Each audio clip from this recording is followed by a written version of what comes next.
zéro. On pourrait aussi, je t'en ai parlé l'autre fois, les REER et les RPA qui profitent à une minorité de gens aisés comme moi, ça coûte en manque à gagner au gouvernement du Québec 4 milliards par année. Ben, on pourrait, tu sais, il y en a d'autres alternatives. Puis quand on dit qu'il y a une explosion des coûts de santé, ça, j'apprends ça à mes étudiants en comptabilité.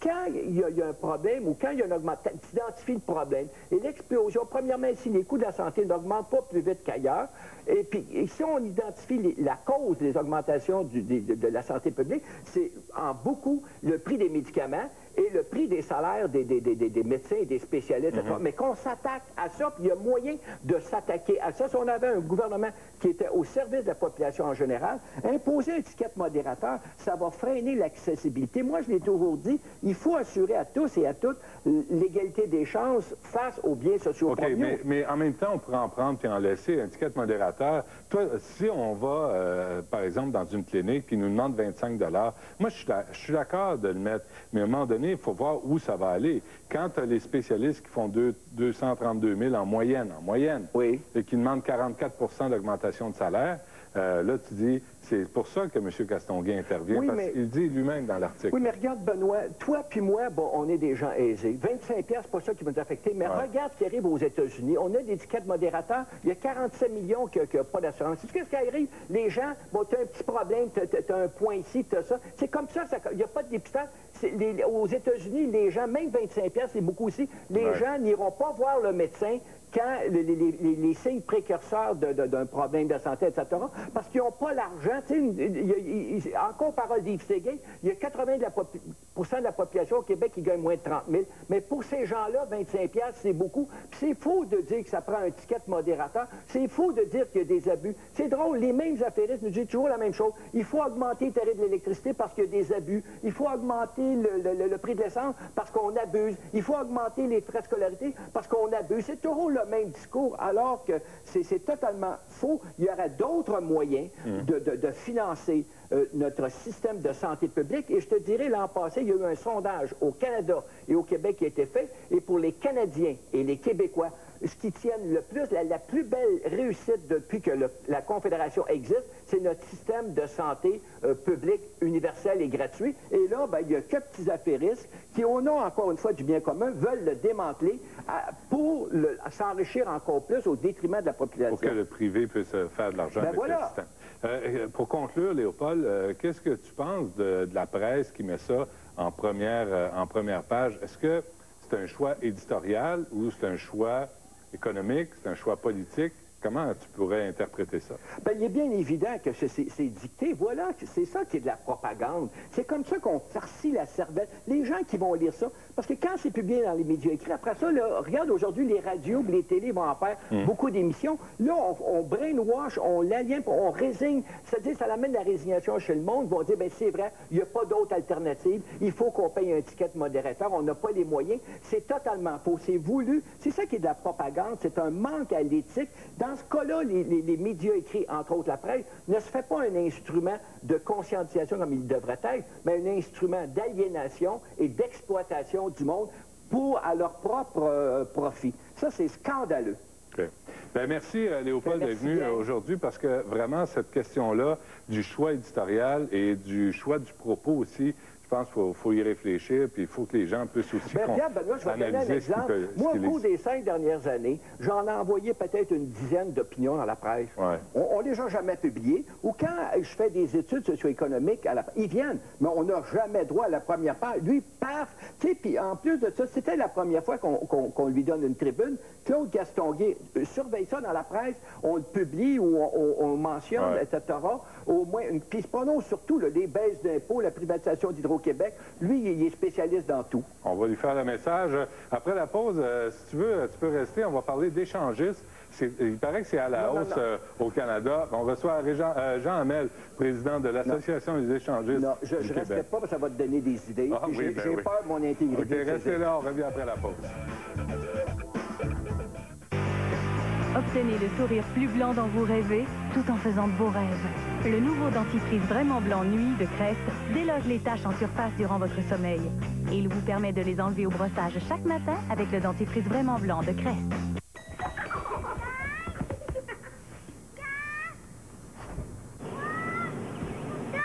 Peu importe où se cachent les germes, les enfants les trouveront.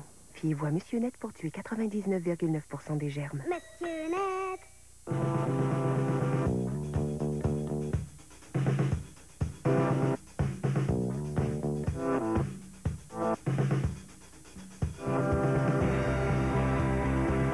Festival d'été de Shawinigan!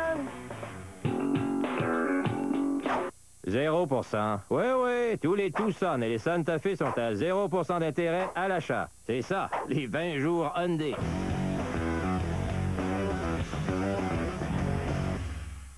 Ce vendredi, les deux dernières candidates viennent défendre leur cause. Ça m'étonnerait que le courant passe aussi bien entre Don et Christina.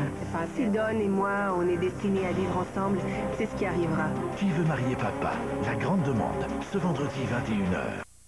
Cet été, le mystère vous sera enfin dévoilé.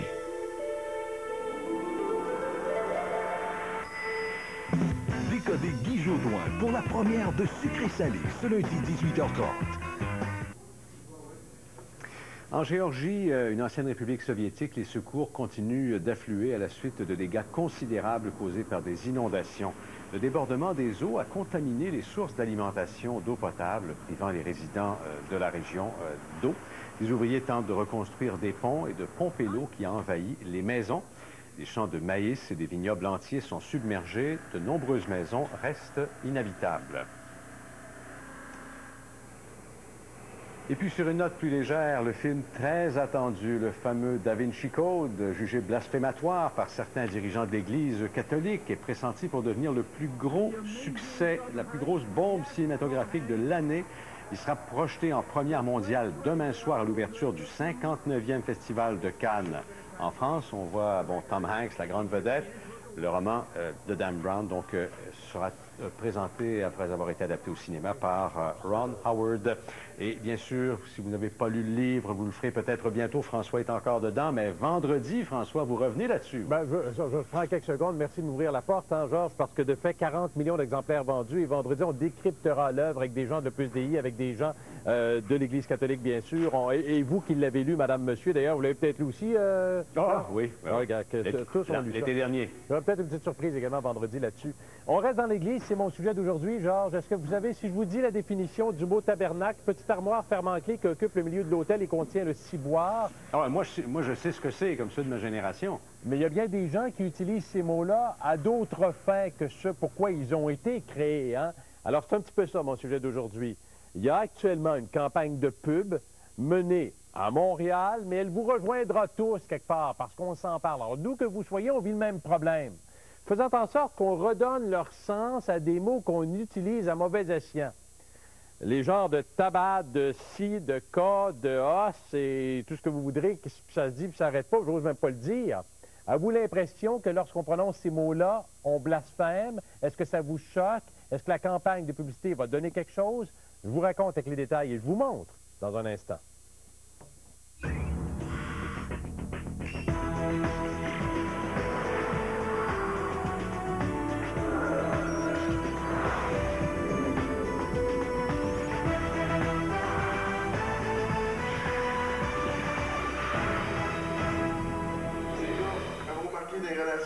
Les femmes sont autant plus belles que les gars. Sûrement que Astigel est le meilleur exemple. Elle, c'est une belle gars, c'est cette petite problème. Regarde ça. Ah oui, laisse-moi faire, ça va à peine. Monsieur Boutin. Vous avez bien dit boudin? Pas boudin, boutin. Il n'y a pas de boudin dans notre répertoire. Pas boudin, bout de Chris. Vous avez bien dit bout de Chris? Pas bout de Chris. Boutin, bout de Chris. Il n'y a pas de bout de Chris dans notre répertoire. Boutin, asti, c'est pourtant pas compliqué à comprendre. Boutin avec un T comme Tintin. Vous avez bien dit. Avez-vous remarqué, puis vous écoutez ça, puis il y a des gens qui rigolent. Puis de fait, c'est un petit peu notre questionnement. Il y a des gens qui vont utiliser les sacres dans le cadre de spectacles, par exemple. Puis là, je ne montre pas du doigt personne en disant « c'est pas correct ce que tu dis, etc. » Je veux dire, bon, il y a des gens qui l'utilisent. Ça fait partie quasiment de leur vocabulaire au quotidien. Et dans le cinéma aussi, qui n'a pas ri à ses répliques dans Elvis Gratton, le dernier film, quand il n'arrive pas à se faire entendre puis qu'il en lâche une coupe? Quand vous dites ça, quand on dit ça, est-ce qu'on a le sentiment de blasphémer? Ma question, OK? Je vais les dire, là, pas comme on les prononce, je vais dire les vrais mots, là. Tabernacle, ciboire, hostie, l'utilisation de ces mots comme juron. Puis là, il s'est prononcé autrement, là. On se le fera dire par un linguiste. Est-ce que ça vous choque? Puis bizarrement, vous dites, oui, ça me choque à 53 % puis non à 47 %. Il y a quand même quelque chose là. Campagne de publicité importante à Montréal qui fait réagir. C'est l'Église de Montréal qui présente une pub que je vous montre à l'instant. Cette publicité-là, on a décidé de mettre en lumière ces mots et de leur redonner un sens.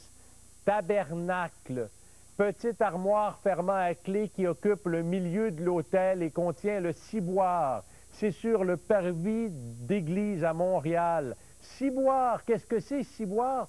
C'est un vase sacré en forme de coupe où l'on conserve les hosties consacrées pour la communion. Faisant en sorte qu'on puisse peut-être comprendre que quand on utilise ça en disant « mot juste que ça va mal » en ajoutant le mot, c'est peut-être pas le sens que ça a pour de vrai. Est-ce que ça va donner des résultats? Est-ce que ça peut être efficace? Est-ce que ça vous choque quand quelqu'un utilise ces mots-là? Qu'est-ce que vous faites pour vos jeunes qui rentrent à la maison et qui vous en lâchent une coupe parce qu'ils ne sont pas contents, ça a mal été, je ne sais pas, avec la blonde ou... Qu'est-ce que vous leur dites? Puis l'utilisez-vous également? Courriel, téléphone, mais ensemble, on se pose des questions. C'est-tu de l'argent à dépenser? On peut se la poser également. Mon premier invité, Hugo Léger, concepteur, rédacteur à l'agence de publicité Boss. Il est celui qui, entre autres, signe cette nouvelle campagne-là. Salut, M. Léger. Oui, bonjour. C'est votre idée ou c'est la demande qu'on vous avait fait de... là, j'emploie le terme, mais il n'est pas bon. Resacraliser, si on veut, ces mots-là, par exemple. C'est-à-dire que chaque année, depuis plus de 10 ans, Boss signe les campagnes de l'archevêché de Montréal. Et que ce soit pour la collecte annuelle, dans ce cas-ci, ou pour des activités plus ponctuelles. C'est sûr qu'on a toujours essayé d'employer un langage très moderne pour s'adresser au plus grand nombre, autant aux pratiquants qu'aux non-pratiquants. Dans le cas qui nous intéresse aujourd'hui, c'est sûr qu'on a eu l'impression de faire œuvre d'éducation, je pense que vous l'avez dit, dans une certaine mesure, en redonnant un sens aux mots qui appartiennent à l'Église.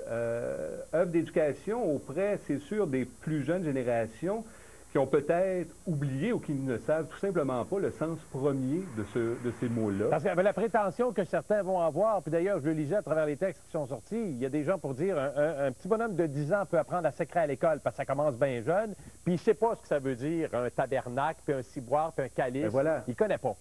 Exactement. Je pense qu'il ne faut pas y voir de la provocation. Au contraire, je pense qu'il faut y voir une œuvre de communication et d'éducation, et je dirais même de sensibilisation, en disant des mots, ces mots qu'on a banalisés, en leur redonnant un certain caractère sacré, et le caractère qui leur revient, tout simplement. Les utilisez-vous? Je ne veux pas vous mettre dans le trouble. Là. Vous en servez-vous de ces mots-là? Vous cognez. Non, mais sérieux. Sur la sellette, là. Ce matin, là, M. Léger... Je viens comme publicitaire. Oh, non. je viens comme publicitaire, je viens pas comme menuisier. Non, mais ça changerait. Non, mais à la limite, vous cognez le pied en pleine nuit en allant à la salle de bain. Voilà, c'est ce que j'explique. C'est sûr qu'il va arriver à l'occasion qu'on s'échappe. Et je pense que c'est une forme d'échappatoire, une forme d'exutoire. Je pense qu'il est relativement sain. Dans toutes les sociétés, d'ailleurs, on a inventé des sacres, des jurons. En fait, on n'appelle pas un sacre pour rien parce qu'on s'attaque à quelque chose de sacré. Je ne sais pas, les latins vont utiliser des sacres qui réfèrent à la mer, par exemple, ou les Français, ça sera des jurons un peu plus scatologiques ou plus sexuels, mais chaque société essaie de faire tomber de son piédestal des choses sacrées. Et dans ce cas-ci, au Québec, on a vécu quand même sous l'emprise de l'Église pendant assez longtemps. Pour s'en libérer, on a trouvé cette façon, sans doute, de sacrer, de jurer. Je sais, vous regardez à votre gauche, là, de même, parce que je sais que dans un instant, il y a un autre invité qui joue à nous, puis qui nous donnera le sens, puis d'ailleurs, qui sera peut-être surpris de la réponse de mes gens. Parce qu'il est là, M. Léger, puis je vous le présente tout de suite, l'abbé Raymond Poisson qui est avec nous, qui était curé à la cathédrale de Longueuil. Bonjour, monsieur l'abbé. Bonjour, monsieur. On a dit également que lorsque la campagne a été présentée aux gens de l'archevêché, ils ont eu d'ailleurs, d'abord, après ma part, un petit mouvement de recul. Là. Est-ce qu'on a trouvé ça osé, monsieur Léger? Oui, bien sûr. Je veux dire, on ne peut pas accepter d'emblée une campagne qui est relativement percutante. Je pense qu'il faut y réfléchir, mais j'ai l'impression, et je ne veux pas parler pour Monseigneur Turcotte, mais j'ai l'impression que l'Église ne peut pas se sentir coupable d'utiliser des mots qui font partie de son cursus liturgique, qui font partie de sa réalité liturgique. Ça serait complètement absurde de s'auto-censurer parce que ces mots-là, dans le regard des autres, sont un blasphème, quoi. Monsieur Poisson est à vos côtés, je le vois réagir. Quand quelqu'un se présente devant vous et qu'il en lâche un ou deux, qu'est-ce que vous y dites? Oui, dites quoi à celui qui s'échappe? C'est-à-dire que habituellement, je ne reviens pas là-dessus. Moi, j'en utilise pas. Quand j'utilise ces mots, c'est mes outils de travail, pour reprendre une expression du cardinal Turcotte. Et quand je dis à mes servants la fin de semaine, va chercher le ciboire dans le tabernacle, ils ne pensent pas que je sacre. Mais ce que je remarque, et ce qui est ma surprise, c'est de voir la distance qui existe à travers notre réaction, notre émotivité, entre l'Église et son langage habituel, ses outils de travail, son vocabulaire qui lui est propre, et notre langue de tous les jours. Et peut-être que ce qui nous dérange plus que ce qui nous blesse, c'est de sentir derrière cette publicité que l'Église a eu le courage, c'est comme ça moi que je l'accueille, cette campagne de publicité, de mettre en évidence cette distance qui s'est créée entre la population en général au Québec et l'expression de sa langue, et le respect par rapport aux choses qui sont celles de sa religion catholique, en tout cas la religion de ses origines. Et vous restez avec moi, M. Poisson, puis je vais vous faire entendre des gens qui réagissent, puis il y a ma question, et vous serez peut-être surpris des résultats, parce que c'est quand même très serré. Pierre-Hugues est de Cap-Rouge, je lui parle, puis on vous entend tous, Pierre-Hugues. Salut, Pierre-Hugues. Oui, bonjour. 2 enfants. Oui, 2 enfants. Quel âge? 2 ans, puis 3 ans. Fait qu'ils n'ont pas commencé à utiliser. 2 ans, puis 3 ans et demi, oui. Papa, utilises-tu de temps en temps ces mots-là? Oui, papa, ça arrive des fois qu'il utilise ces mots-là. Papa, ça va arriver. Papa, il est soudeur, premièrement, puis il travaille dans une shop, donc c'est sûr qu'on se le cachera pas, là. Ça va arriver une fois de temps en temps. On va se donner, on va se brûler avec une rod ou quoi que ce soit, comme on dit dans le langage, là. On va utiliser ces mots-là, ou un soir, bon, les enfants vont être couchés, puis on va en échapper un là, pour quoi que ce soit. Puis, gars, c'est drôle, Pierre-Hugues. Puis en même temps, là, c'est bizarre, hein, parce qu'au quotidien, arrive quelque chose, vous l'utiliserez parce qu'il y a une frustration, peu importe, ou anyway. Puis là, je sais, gars, c'est drôle. Je vous demanderais de m'en sortir un là, puis quelque part, je suis sûr que ça vous gênerait un peu. Oui, ça me gênerait, puis je le ferai pas non plus. Tu vois, c'est pour dire pareil, hein. Alors, y a-t-il encore un sens sacré à ce mot-là, puis vous l'oubliez quand vous êtes à la chape? Ben, un sens sacré, c'est comme je disais tantôt à la personne qui m'a répondu, je suis pas vraiment quelqu'un qui va à l'église ou quoi que ce soit, qui est croyant, mais je veux dire, moi, j'aimerais pas ça que mes enfants arrivent à la maison, puis, tu sais, moi, c'est sûr que devant mes enfants, je veux pas leur apprendre ça, j'aimerais pas ça que mes enfants arrivent à la maison, puis ils commencent à sacrer, tu sais, c'est comme, je sais pas, ça se fait pas, me semble. Je veux pas apprendre ça à mes enfants. Peut-être qu'ultérieurement, eux autres l'utiliseront, puis, tu sais, en vieillissant, mais je veux dire, oui, c'est vrai qu'on peut en échapper, je pense. OK, je vous pose une dernière question, puis je retourne voir mes invités, puis je regarde quelques courriels également. Est-ce que c'est une campagne importante? Est-ce que c'est de l'argent bien dépensé? Puis est-ce que ça peut porter fruit, Pierre-Hugues? Je dirais que oui. Ah? Je penserais que oui. Ah, c'est bon. OK. Je penserais que oui. Merci beaucoup. Merci. Salut Pierre-Hugues. Ma question, M. l'abbé Poisson et M. Léger, je demande aux gens tabernacle, ciboire, hostie, puis prononcé différemment parce qu'on sait qu'on ne met pas les voyelles nécessairement de la même façon. Là, on se le fera expliquer par un linguiste et un historien également. Je demande si l'utilisation de ces mots comme juron choque les gens. Êtes-vous surpris, M. l'abbé, quand les gens me disent oui à 53 % mais non à 47 %? C'est presque une personne sur 2 qui n'est pas choquée. Mais je trouve ça, oui. Moi, je me l'explique de la façon suivante. Il me semble que depuis la Révolution dite tranquille, les années 60, on a même eu au niveau de la littérature, au niveau du théâtre, au niveau de la télévision, je dirais, une porte de plus en plus large ouverte à la présentation de ce type de langage qui nous a été comme suggéré comme partie prenante de notre identité québécoise, de la manière dont nous pouvions nous approprier la langue de Molière.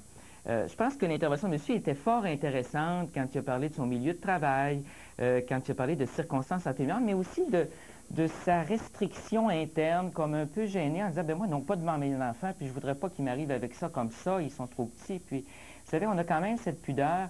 Moi, je pense que l'œuvre de l'Église, c'est une œuvre de catéchèse. C'est ce qu'il y a derrière, en tout cas, la légitimité de cette campagne qui a été le choix de l'archevêché. Je pense que par rapport aux enfants qu'on a d'inscrits en catéchèse, ce ne sont pas tous les enfants du Québec qui sont inscrits en catéchèse dans leur paroisse, mais eux, ils sauront très bien ce que veulent dire ces mots avec ou sans campagne publicitaire. Je vais faire un tour au courriel. Je vais avoir la question à 1000 $ après, elle s'en vient. J'espère que je ne vous ferai pas jurer parce que je vous la pose. Là. Mais j'ai pas d'argent pour ça. En tout cas, c'est quoi votre juron? Ben, je vais vous demander après. Caroline, je ne suis pas du tout choqué de voir cette publicité. Au contraire, je trouve enfin que la religion s'actualise à nos mœurs d'aujourd'hui. Alain, tout dépend du contexte. S'il sort que quelquefois, dans une discussion, c'est pas si pire. On parle évidemment de ces mots-là, là, des sacres, mais à tous les deux mots, c'est ça un manque de classe. Sébastien, je trouve ça plaisant d'utiliser ces mots-là comme sacre, table, puis cri, puis cale. Bon, il l'utilise, puis il aime ça, lui. Rock, que c'est triste de vouloir s'affirmer en utilisant des sacres. C'est comme nos adolescents quand ils disent « tu veut dire ». Tout ceci dénote une pauvreté de vocabulaire. Il y a pourtant beaucoup d'autres façons de s'affirmer. Marie-Ève, les sacres ne me choquent pas, mais je ne trouve pas ça très joli. Les adultes devraient faire un effort pour ne pas trop utiliser ces mots devant les tout-petits. Ginette, ces mots ont leur place dans l'Église. C'est là qu'ils doivent rester et non hors de la bouche des gens et hors de cet endroit qui est réservé à l'Église catholique. Les gens habituent les autres à blasphémer. Les jeunes les entendent et ils les imitent, comme le font certains petits-enfants quand ils entendent les parents. Et je continuerai à en lire. 3 trucs. On va tirer les choses au clair. M. l'abbé Poisson, un blasphème. On me racontait ce matin que blasphémer, c'est pas d'utiliser ces mots-là. C'est de mettre maudit avant. C'est quoi la règle? Bien, vous vous adressez à moi? Oui. C'est-à-dire que, bien sûr, quand on dit maudit, c'est qu'on maudire quelqu'un, maudire quelque chose, c'est lui souhaiter du mal, c'est l'associer au mal. Alors, évidemment, si je mets l'adjectif maudit et maudit soit, mettons, un article du langage sacré, bien là, un peu comme disait M. Léger, je suis en train vraiment de désacraliser, je suis en train de faire descendre aux enfers des choses qui représentent des réalités qui sont supposées me mettre en relation avec le divin, avec le ciel. Blasphémer, c'est exactement l'inverse. OK. Ben oui. Votre juron à vous, c'est quoi? Quand vous cognez l'orteil, c'est une grosse question. En avez-vous un, vous devez? Mais là, je n'ai pas prêté serment sur la Bible, je ne suis pas à la cour. Pas trop. Est-ce que j'en ai un? Je ne sais pas. Il faudrait que vous demandiez ça aux employés avec lesquels je travaille. Peut-être qu'ils m'entendent plus souvent. OK, correct. Troisième question avant d'aller à la pause. Puis j'ai des téléphones, puis on continue, puis on vous demande si ça vous choque l'utilisation de ces mots-là. Puis qu'est-ce que vous faites pour éviter que vos jeunes les utilisent ou vous-même? Puis si ça vaut la peine une campagne comme celle-là, j'en ai eu des courriels des gens qui disaient « Il me semble que les églises, on a des difficultés à les faire vivre, à les chauffer, on en ferme, on en vend. Est-ce que c'est assez important d'investir sur un sujet comme celui-là quand on a tant besoin d'argent, M. Poisson? » Moi, je pense que c'est très, très important. J'en ai une expérience personnelle lorsqu'on a refait une couverture à la cathédrale à Longueuil. Il faut investir dans la publicité, comme disait M. Léger, pour sensibiliser l'ensemble de notre population qui est intéressée de toute façon à l'occasion, peut-être pas régulièrement, mais qui nous demande beaucoup de services à l'occasion des étapes importantes de la vie. Et ça, c'en est une, de faire en sorte qu'on puisse se réapproprier ou réapproprier un sens à des mots qu'on utilise mal? Bien, vous savez, ce qui sort aujourd'hui dans le petit écran, sur l'émission d'aujourd'hui ou au niveau de ces placards publicitaires, c'est pas une réalité qui est neuve pour nous qui sommes, disons, de l'autre côté de la balustrade. Moi, dans mon expérience, j'ai 20 ans de prêtrise et quand je parle aux enfants et que je leur fais visiter l'église et que je leur dis « voici le tabernacle », je sais pas pour prendre un autre mot, il y a des enfants qui me disent « maman veut pas que je dise ce mot-là ». Il faut que je leur explique qu'est-ce que c'est. À quelque part, c'est dans l'objectif d'éducation des familles elles-mêmes qu'elles doivent aller jusqu'au bout et expliquer quelle est la nature des mots qu'elles utilisent dans leur langage quotidien, si tel est le cas. C'est pas nouveau. Aujourd'hui, disons que la publicité, dans la définition de la publicité, elle a atteint, je pense, son objectif. OK, dernière question, je m'en vais ensuite. Je ne sais pas si vous pouvez rester avec nous, M. Léger, ou si vous nous quittez, mais est-ce que jusqu'à maintenant, ce qu'on en dit, puis de la façon dont on en parle partout, est-ce que vous avez atteint votre objectif comme concepteur de pub? Ah, absolument. Je pense qu'une publicité, si elle passe inaperçue, est une mauvaise publicité. Je changerais de métier à partir de ce moment-là. Je pense qu'elle suscite des débats, Mais comme aujourd'hui, c'est-à-dire que sur l'importance qu'a pris les sacres ou les jurons dans notre société, plutôt que sur le bien fondé de cette campagne-là, qui, d'après moi, remet les pendules à l'heure et fait véritablement un travail de conscientisation et de sensibilisation auprès de ceux qui veulent être touchés, que ce soit des jeunes, que ce soit des moins jeunes. Donc, jusqu'ici, selon les échos qu'on en a, c'est extrêmement favorable. Merci. Je m'en vais à la pause. J'ai des gens en ligne, j'ai des gens qui m'écrivent. Vous votez tabernacle, ciboire, hostie, ces mots de l'Église. Lorsque utilisés comme juron, est-ce que ça vous choque? Vous votez, vous me parlez? Un historien nous raconte également que ça fait longtemps qu'on s'en sert de ces mots-là. Avec le métier que je fais, j'aime que mes cheveux soient impeccables. Mon secret, c'est Pantene. Sa formule pro-vitaminée leur donne un look santé magnifique. Je peux compter sur Pantene. En vedette cette semaine, chez IGA. Pour une peau qui semble tellement ferme que vous voudrez en mettre plein la vue, Olay vous offre sa nouvelle lotion pour le corps raffermissante et ravivante. L'hydratation gonfle délicatement la peau, l'aidant à être plus rebondie pour une apparence plus ferme, plus jeune. J'ai des poireaux dans mon gâteau. Il y a des pépites de brocoli dans mon biscuit. C'est des petits pois dans mon chocolat. C'est possible de manger santé sans changer ce qu'on aime. Le nouveau Smart de pomme, le bon goût du pain blanc, les bienfaits des grains entiers. Il est bon, mon sandwich. Smart de pomme, c'est bien pensé. Comme à chaque année, Dumoulin vous présente sa grande liquidation d'inventaire annuelle. Plusieurs millions de dollars à liquider sur MP3, caméra, projection ACL avec écran panoramique haute définition, plasma, ensemble cinéma maison et bien plus encore. Profitez-en maintenant. Des rabais que vous ne reverrez que l'an prochain sur les plus grandes marques en électronique. Une chance unique d'économiser. Dumoulin. Cap sur la grande liquidation de Dumoulin. À Grand-Mère, Shawinigan, Latuc et Trois-Rivières. Au centre de tapis et décoration, ils sont encore plus fous. Profitez des 10 jours de prix. Encore plus de choix dans la céramique à partir de 99 sous. Du choix. Oh, du choix. C'est encore plus fou. Bois-franc pré-vernis. À partir de 2,99 $ le pied carré. Du plancher flottant à partir de 99 sous le pied carré. Du choix. C'est un de modèle. 10 jours de folie.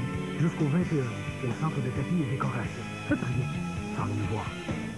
Chez Gervais Auto, la fête de dollars, c'est synonyme d'économie. Sauvez des milliers de dollars sur des centaines de véhicules dont on connaît la provenance. Tous garantis avec kilométrage certifié. Vous pouvez donc acheter en toute confiance. En toute confiance. Faites votre choix parmi plus de 400 véhicules. Des véhicules pour tous les budgets.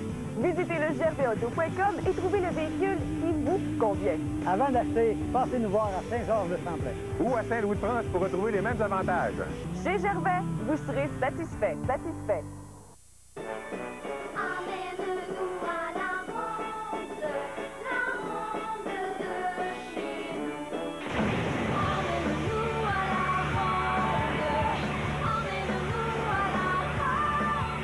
Mettez la main sur votre passeport famille ou individuel avant le 4 juin et profitez d'un prix spécial avec le coupon offert dans le Journal de Montréal du jeudi ou sur laronde.com. Venez affronter le Goliath. La Ronde, ça fait partie de la famille. La région en action. Le comité organisateur de la vente de garage des employés d'Hydro-Québec tient à remercier les partenaires et bénévoles qui ont fait de cet événement un succès. La somme de 13 000 $ sera remise à Opération Enfant Soleil. Les commerçants du Fonds Francine Lachance étaient très heureux de présenter un chèque au montant de 35 000 $ à la fondation du CHRTR. Avec cette somme, des chambres seront aménagées pour des patients en traitement contre le cancer. Comme TVHM, vous êtes des gens d'action. Faites-nous le savoir à cette adresse de courriel.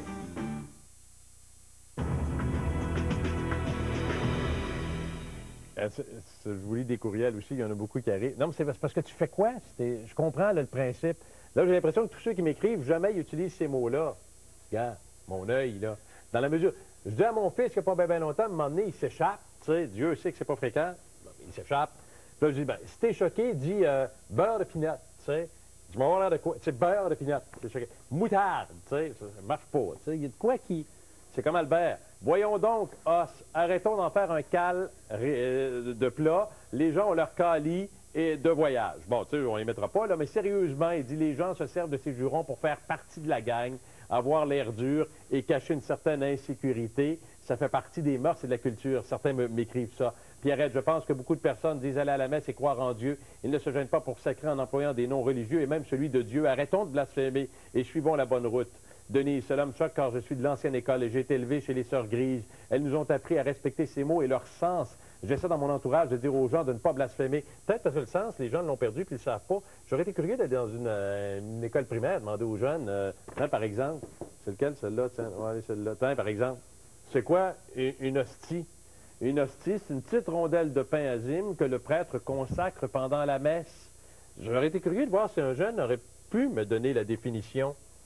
Il s'appelle René Hardy. Il est historien à l'Université du Québec à Trois-Rivières. Je le rejoins. Bonjour, M. Hardy. Bonjour. Est-ce que... je suis obligé de poser la question. Vous avez le droit de me compter de menterie, OK? On ne vous jugera pas. En échappez-vous un de temps en temps? Oui, ça m'arrive. Est-ce que vous vous choquez vous-même?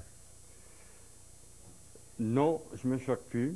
J'ai étudié le phénomène pour essayer d'en comprendre le sens, comment le blasphème et le sacre avaient évolué au Québec. Et aujourd'hui, je me suis réconcilié avec ça. Je me dis que c'est tellement inscrit dans notre culture qu'effectivement, ça peut avoir un caractère de vulgarité ou en tout moins d'un manque de classe, comme un interlocuteur disait tout à l'heure, d'où l'utilisation très peu fréquente des expressions. Il reste que c'est suffisamment important, c'est suffisamment ancré dans notre passé que vous vous êtes arrêté à étudier le phénomène. C'est pas d'hier qu'on emploie ces mots-là, et pourtant on a l'impression que la religion était omniprésente il y a des années passées. Oui, mais on blasphémait différemment. Ce qui se passe aujourd'hui me fait penser à ce qui s'est passé dans les années 1800-1850 au Québec. Le sacre ou le juron d'ancienne forme a perdu son sens transgressif au point qu'il est devenu banal et que les tribunaux ont cessé de le condamner. Aujourd'hui, le blasphème ou le sacre, ou ce qu'on appelait blasphème et le sacre, c'est devenu quelque chose de banal que l'on utilise dans le vocabulaire courant sans qu'on lui donne le sens blasphématoire. Alors, je vous disais, dans les années 1800-1850, les blasphèmes utilisés, c'était tort à Dieu, ou on disait torgueux, sacré, maudit. On prêtait aussi un corps à la divinité, renie Dieu, sacré nom de Dieu, ventre Dieu.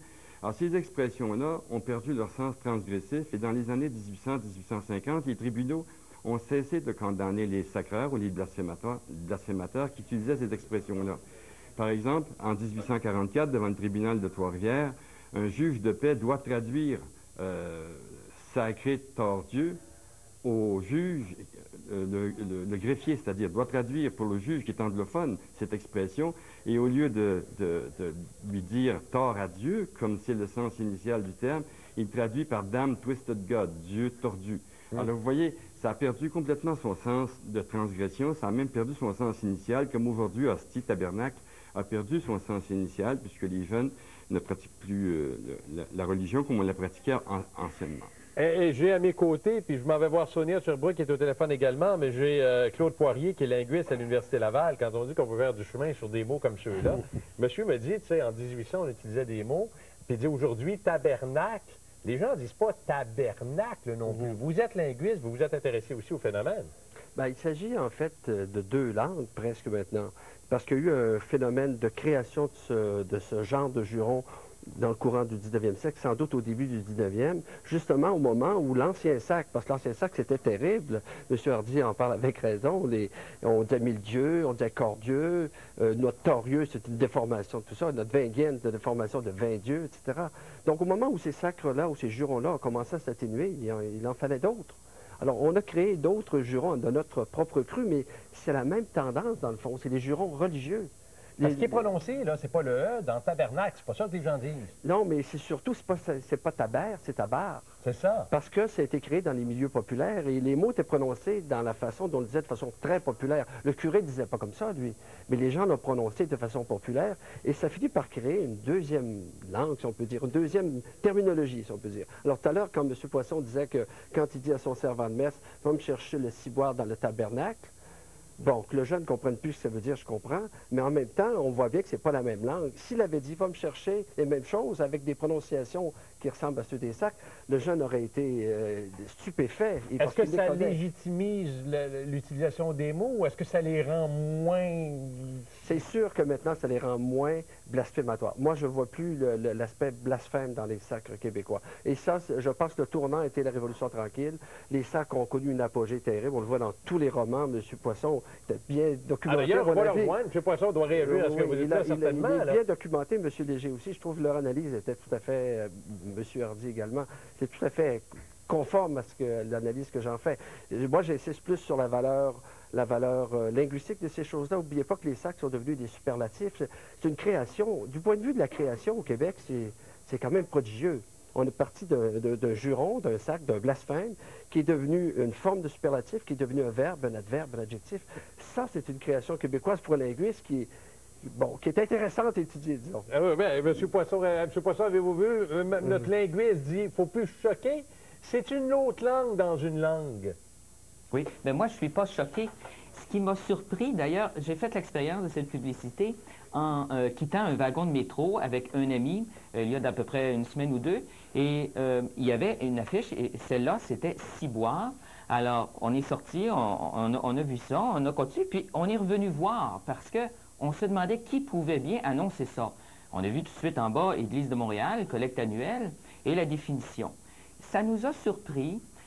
Par contre, moi, j'ai vu tout de suite qu'on voulait faire œuvre de catéchèse, c'est-à-dire de dire aux gens, comme le disait monsieur qui est linguiste, redire aux gens ce que ça veut vraiment dire, parce qu'on pense qu'on ne sait plus trop ce que ça veut dire, ce qui ne vient pas juger les personnes qui utilisent ces mots-là autrement, puisqu'elles ne savent pas ce que ça veut dire.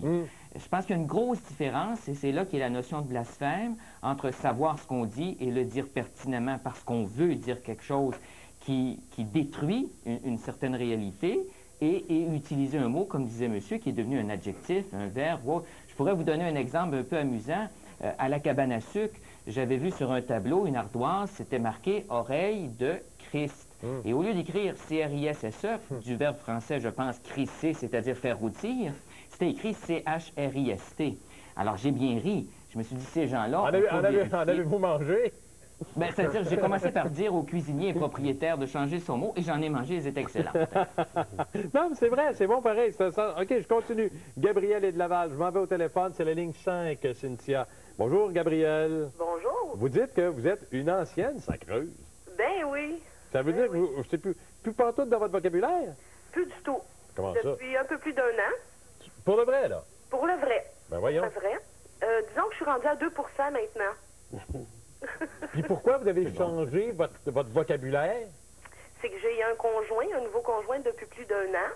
Et lui est d'une autre religion. Et ça fait pas partie de sa religion. Donc, c'est pas dans notre vocabulaire à la maison du tout. Mais ce que je laisse échapper, c'est quand je suis bien frustrée, j'en laisse sortir un. Je me sens pas bien, mais c'est un défouloir pour moi. Quand vous l'avez connu, vous étiez une sacreuse. Oh, Est-ce oui. qu'il vous a semoncé? Il vous a-tu chicané? Pas du tout. C'est venu de moi-même, ça. Alors, quand les gens sacrent autour de vous, puis Dieu sait qu'il y en a, vous faites quoi? Je suis indifférente vraiment à ça. J'ai grandi avec ça. J'ai un père qui sacrait, j'ai une mère qui sacrait et qui nous disait de ne pas sacrer, mais elle faisait. Fait que j'ai grandi là-dedans. Fait que pour moi, ça fait partie de ma vie, ça. Les gens continuent à voter. J'ai reçu un courriel tout à l'heure qui disait est-ce qu'on a les moyens de faire une campagne de pub sur quelque chose comme ça, dans la mesure où les gens qui prononcent ces mots-là n'ont pas l'impression de blasphémer ou de faire du tort à qui que ce soit, sinon, comme à un moment donné, faire sortir le trop-plein. Est-ce que ça vaut la peine d'investir de l'argent pour faire comprendre aux gens le sens des mots? Est-ce que vous êtes toujours là? Ah, je l'ai perdu. Ah, bon, je m'en vais à pause. D'abord, Gabriel, vous répondrez à la maison, je ne vous entendrai pas. Je poserai ma même question à Sonia au retour. Tabernacle, ciboire, hostie, l'utilisation de ces mots comme juron vous choque-t-elle? 53% oui, 47% non.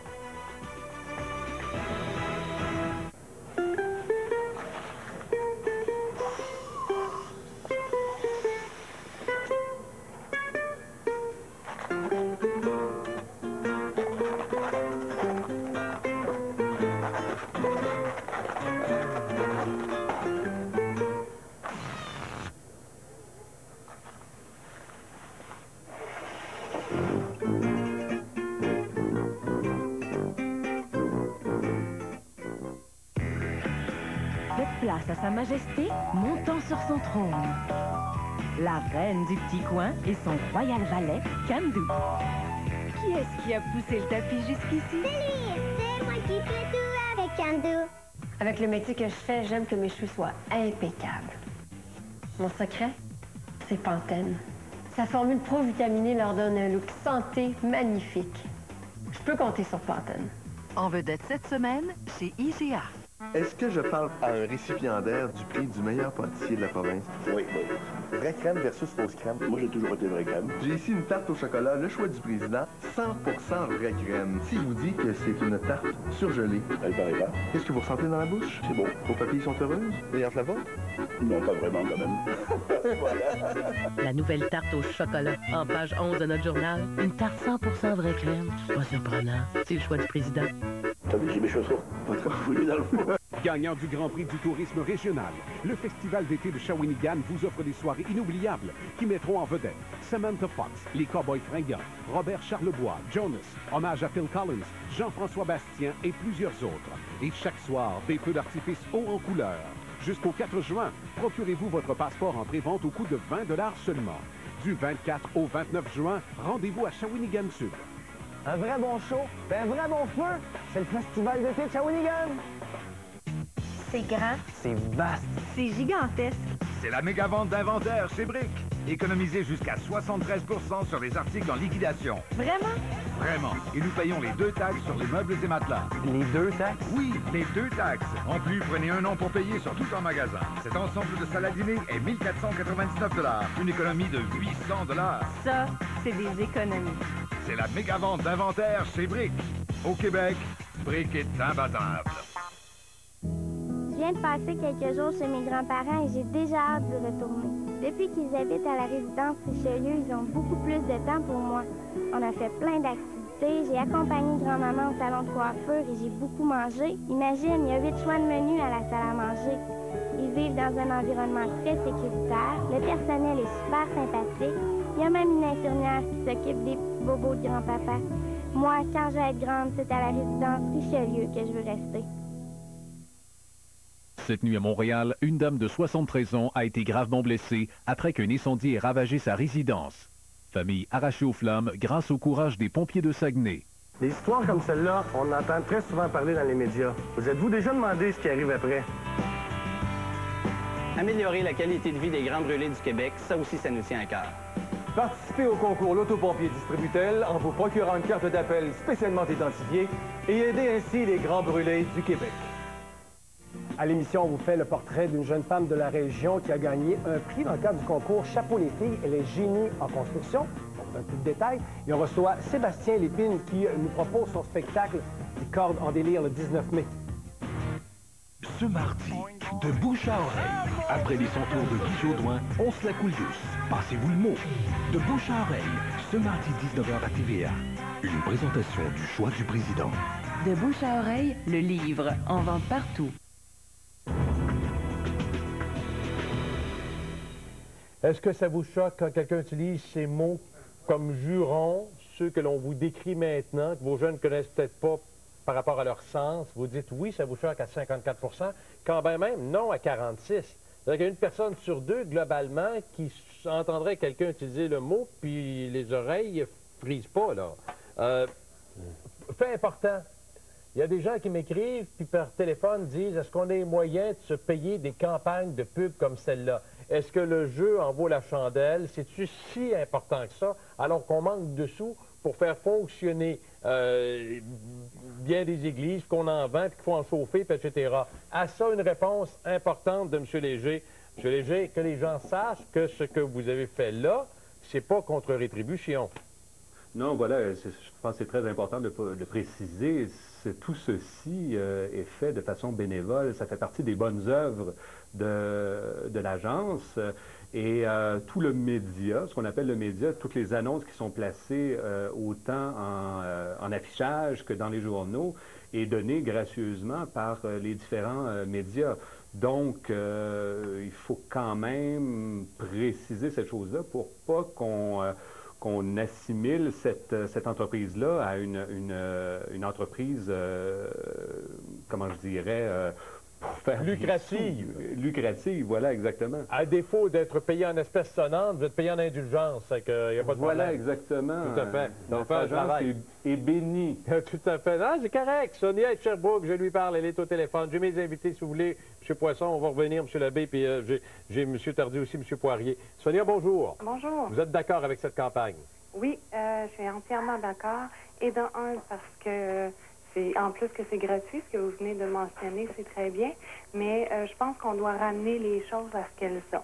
Et une simple réalité, ce sont des mots pour des mots. Puis, je ne suis pas vraiment choquée d'entendre des blasphèmes parce que dans mon éducation, à l'école, très tôt, quand j'ai été petite, ça en a fait partie. Par contre, ce que je tente de faire, car je travaille au niveau de l'éducation, c'est de ramener ça à une autre réalité. Quand les enfants amènent des mots comme ça, ben j'essaie de les ramener au fait que, ils savent pas c'est quoi.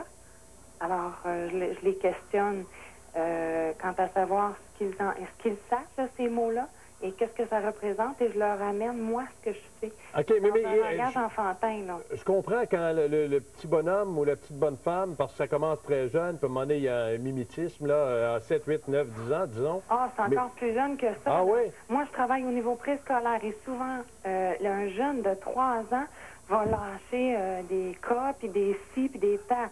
Puis là, je fais, qu'est-ce que c'est ça, tu sais? Je connais pas ce mot-là, dis-moi. Puis là, on me parle, on me dit.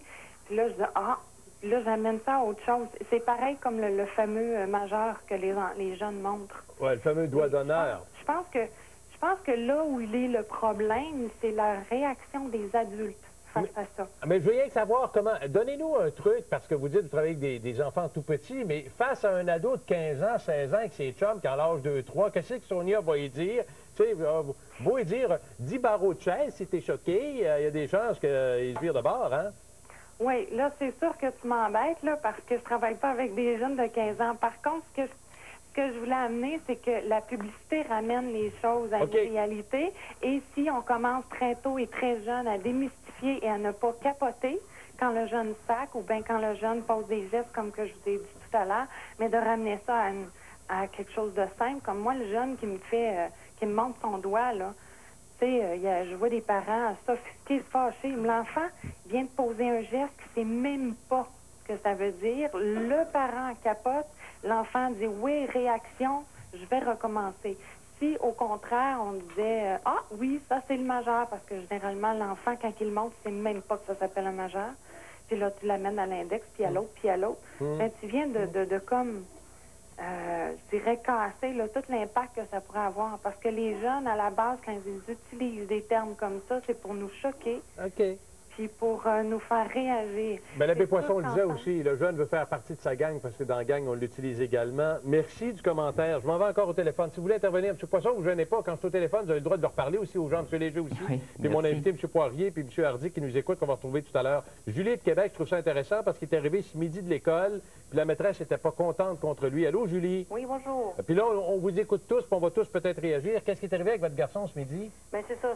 C'est bien drôle, parce que votre émission tombe juste à point aujourd'hui. C'était pas commencé encore. Mon plus vieux arrive de l'école et puis il me dit faut que je te raconte, il s'est passé quelque chose ce matin à l'école, je me suis chicanée, puis j'ai dit des gros mots. Donc je lui demande qu'est-ce que tu as dit. Alors il me dit les gros mots qu'il dit. Alors là je lui dis ben voyons comment ça que là on a une discussion à propos de ça, le pourquoi du quoi que tu utilises ces mots-là, est-ce que tu sais qu'est-ce que ça veut dire? Bon, alors pourquoi tu dis ces mots-là? Bon, si les plus vieux les disent, donc c'est pour ça que je les dis.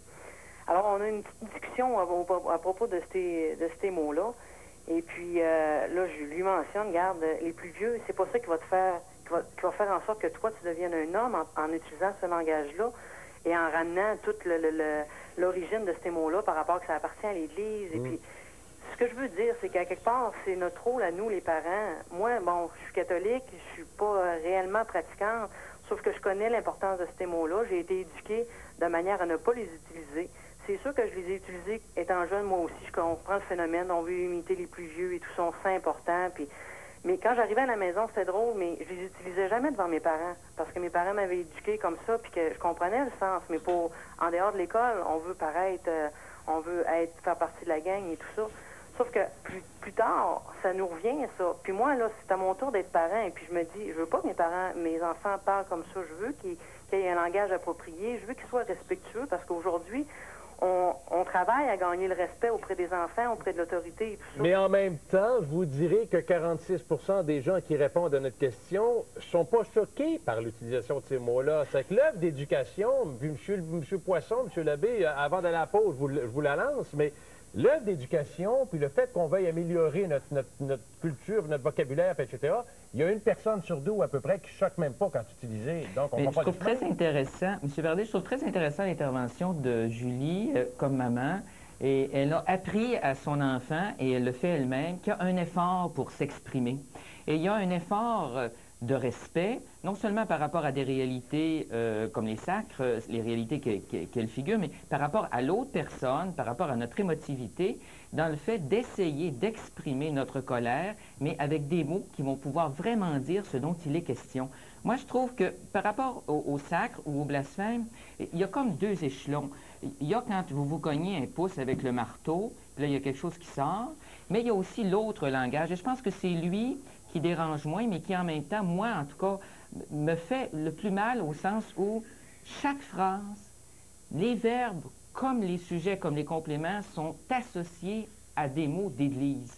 Et là, c'est une pauvreté de langage, de vocabulaire qu'on assiste. Une difficulté d'expression personnelle là-dedans. Gardez ça, je trouve ça intéressant parce qu'au retour, il faut que vous me disiez ce que vous pensez, parce qu'on l'a entendu au cinéma, on l'entend sur scène aussi. Il y a des spectacles d'humour où on s'en sert.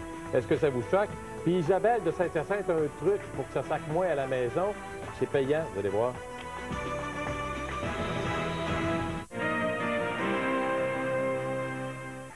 Raffolez du goût du bacon, mais pas des dégâts qu'entraîne sa préparation. Essayez le bacon Ready Crisp de Maple Leaf.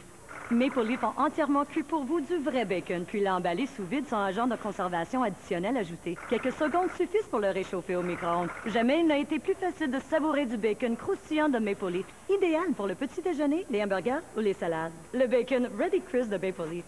Dans un magasin près de chez vous, Brand Power vous aide à mieux acheter. Avec le métier que je fais, j'aime que mes cheveux soient impeccables. Mon secret, c'est Pantene. Sa formule pro-vitaminée leur donne un look santé magnifique. Je peux compter sur Pantene. En vedette cette semaine, chez IGA. Avec toutes ces crèmes pour la peau, seul un expert s'y retrouve. Mon choix d'expert, c'est Total Effects. L'hydratant anti-âge le plus recommandé par les chroniqueurs de beauté aux États-Unis, c'est Total Effects. Le Dumoulin pour le plaisir du golf à prix spécial. Avant 8h et après 13h en semaine, 29 $. Week-end et jours fériés, 34 $. Voiturette à main gratuite. Le Dumoulin pour le plaisir du golf. Pour Pierre Dubillard, être à l'affût des nouveaux styles, c'est important. Depuis peu, il fait confiance à la mercerie Diamond. C'est pour lui l'assurance de porter des vêtements qui le démarquent. Imaginez ce que l'on peut faire pour vous. Mercerie Diamond. Différence, distinction, Diamond. À titre de président d'honneur, il me fait plaisir de vous inviter au tournoi de golf au profit de la maison Carpe Diem. Le tournoi aura lieu mercredi 14 juin au terrain des Vieilles Forges de Trois-Rivières. Information 376-7063. Une invitation de TVHM.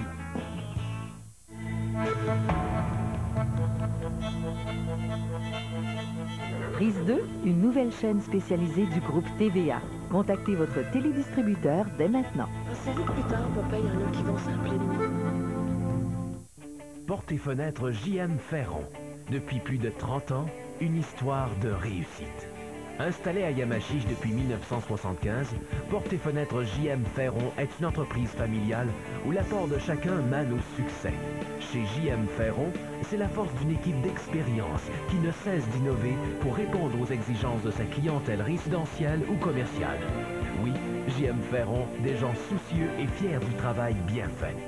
Quel que soit votre projet, Portes et fenêtres J.M. Ferron vous offre une gamme complète de portes et fenêtres en bois, PVC et aluminium. Des produits exclusifs et de qualité supérieure. Visitez l'une de nos salles de montre. Découvrez des professionnels qui sauront vous guider vers des produits d'une valeur sûre. Nous vous le garantissons. Portes et fenêtres J.M. Ferron, pour encore des années, la référence. 2 adresses, Yamachiche et Trois-Rivières. Ou visitez-nous au www.jmferron.com. TVA, le sens du printemps.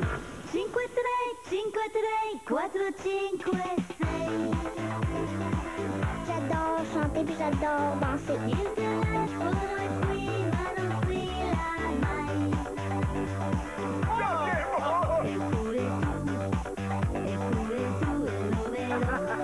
Est-ce qu'on va sortir avec vous? Tu sais là-dessus? Par là. Ah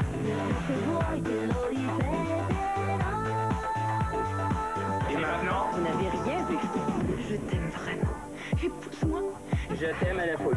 Tu veux devenir ma femme? Oui. 5, 3, 4, 5, 6.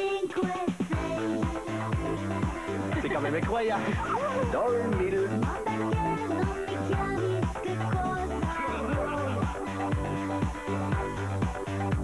Le printemps est arrivé à TVA. Wow! C'est super chouette! 54% d'entre vous êtes choqués quand vous entendez l'utilisation de jurons avec des mots d'église contre 46%. Ça vote bien, puis il y a beaucoup de courriels également. Je m'en vais le retrouver parce qu'il me disait de quoi pendant la pause, il faut que vous le sachiez. René Hardy, historien à l'Université du Québec à Trois-Rivières. On a emprisonné pour un tabernacle mal placé, changeant le E pour un A dans le langage populaire. Déjà, il y a déjà eu 3 mois de prison pour ça, M. Hardy. Oui, oui. Le blasphème a toujours été condamné par les tribunaux. Mais à compter des années 1830, 1850, le blasphème d'ancienne forme ne scandalise plus et les tribunaux vont cesser de le condamner. Et lorsque le nouveau blasphème apparaît, celui qui utilise les vases sacrés, dans les années 1855-1860, là, les tribunaux, du moins dans le district judiciaire de Trois-Rivières, vont condamner à nouveau à l'emprisonnement ceux qui blasphèment sur la place publique. Et j'ai 2 cas d'emprisonnement, un en 1864, un autre en 81, repérés dans les archives judiciaires de Trois-Rivières. 3 mois de prison pour avoir blasphémé en utilisant le langage de la sacristie. Puis si on va plus loin que ça, remontons en 1930, là, on est moins loin. Là, ça coûte des sous. Là. Bon, en 1886, les évêques du Québec réunis en concile déclarent que le blasphème, c'est un des péchés capitaux des Canadiens français. Et là, on a commencé à lancer des grandes campagnes d'éradication du blasphème. La Société des voyageurs de commerce, au début du 20e siècle, va se faire les champions de la lutte contre le blasphème, vont organiser des grandes campagnes de sensibilisation et éventuellement, on va moderniser la loi. On n'emprisonnera plus, mais on va condamner à l'amende. Si bien que l'Association des voyageurs de commerce va placarder les murs des usines, des ateliers, des places publiques en inscrivant « Ne me blasphémez pas ». X montant d'argent d'amende aux blasphémateurs. Habituellement, c'était marqué 30 ou 40 $. Et il y a plusieurs causes dans le district judiciaire de Trois-Rivières de condamnation de personnes qui ont été pris en flagrant délit de blasphème sur la place publique, dans les lieux publics, dans les trains en particulier. Je veux quand même dire là, aux gens, parce qu'on parlait on a plusieurs causes dans le bout de Trois-Rivières, c'est parce que vous avez fait votre étude là, c'est pas parce que ça s'accroche voilà, non, c'est ça. Non, moi, j'ai dépouillé les archives judiciaires de Trois-Rivières. Les gens vont dire, coudon, dans le bout de la Mauricie, c'est épouvantable. J'ai à mes côtés M. Poirier, puis je vais aller voir Hugo qui est en ligne sur la 8, je pense, qui est un jeune homme. Juste 2 secondes, alors qu'Hugo joint à nous. Vous dites que va falloir, si on veut passer à travers ça, trouver d'autres mots aussi forts pour exprimer une frustration extrême. Oui, mais je pense pas qu'on puisse créer ces choses-là. Ce sont des choses qui se créent dans le peuple, qui s'expriment, qui prennent de l'envergure. Je pense pas qu'on puisse dire, dorénavant, on prend une décision, on s'en va dans telle direction. La langue, on peut pas. On peut pas la diriger comme ça. C'est utilisé dans des romans, oui. Vous l'avez dit, dans des romans. Dans des romans. Ben, moi, c'est d'ailleurs dans les années 38, chez Ringuet, on trouve plusieurs sacs dans son roman, en telle sorte que Claude-Henri Grignon va lui reprocher de faire parler les habitants comme ça. Il lui dit, les habitants ne parlent pas comme ça. Les gens des villes, peut-être, les draveurs, mais pas les gens des... Mais on sait bien que le phénomène était comme caché, hein, comme ça paraît un peu parfois dans vos courriels que vous recevez. Il y en a c'est un peu plus important que l'image que vous en donnez parfois. Ben là, il n'y a personne. Moi, je n'ai pas de frère là-dedans. Là. Hugo, je sais pas, Hugo, allez, salut Hugo. Salut, ça va bien? En êtes-vous un sacreur? Ben regarde, écoute bien. Tu sais, je me dis, ça fait partie de nous autres, regarde. Tout le monde sait, regarde, veut pas, là. Tu sais, comment on dirait, on sacre pas, puis blablabla, regarde. Tu sais, tu te fais mal, là. Tu sais, tu dis pas ta barouette de bateau de chaise, là. Tu dis, tu t'en lâches un, puis regarde, ça fait partie de nous autres, ça. Mais entre le fait, comme disait l'abbé Poisson tout à l'heure, de vous cogner à la main quelque part ou de vous péter un orteil au lever du lit, tu sais, il y en a, c'est aux 3 mots, là, tu sais. Oui, bien c'est sûr, il y en a, c'est un manque de classe carrément, tu sais. Mais je veux dire, tu peux pas enlever ça de la société, tu sais, ça fait partie de nous autres, tu sais. Moi, je trouve ça de même, là. Tu sais, je suis jeune, j'ai 18 ans, puis depuis que je suis au primaire, puis tu sais, tout le monde sac, tu sais, je veux dire... Puis si jamais, OK, vous avez 18 ans, vous l'avez dit, mais mon dernier petit bout, si plus tard, vous avez un enfant, puis qui rentre à la maison, puis qui s'en sort 2, 3, tabac, pap, puis corps, puis qu'est-ce que vous allez dire? Ben là, c'est sûr que ça va être autre chose, là. C'est ça, tu sais. Non, c'est sûr que, non. Ça dépend des âges aussi, tu sais. C'est sûr qu'un petit flot de 4 ans, tu sais, qui lâche ça, c'est plus dérangeant. Ça dérange un peu plus, tu sais. OK, salut, merci, Hugo. Ouais, salut. OK, l'abbé Poisson qui réagit. Il reste peu de temps, il me reste à peu près 1 minute. C'est peut-être la conclusion. On en tire quoi, M. l'abbé? Très, très révélateur, l'intervention de M. Hugo. Je trouve ça très intéressant. Vous savez, dans les collèges classiques, on apprenait Molière. On traduisait les philosophes grecs et latins. Aujourd'hui, depuis quelques années, au Québec, on étudie une littérature peut-être plus québécoise dans laquelle ça fait partie, quelques pièces de théâtre ou autres. Alors, il faudrait comme faire le partage à un moment donné pour savoir si, est-ce qu'on veut vraiment que ce soit ça, notre langue?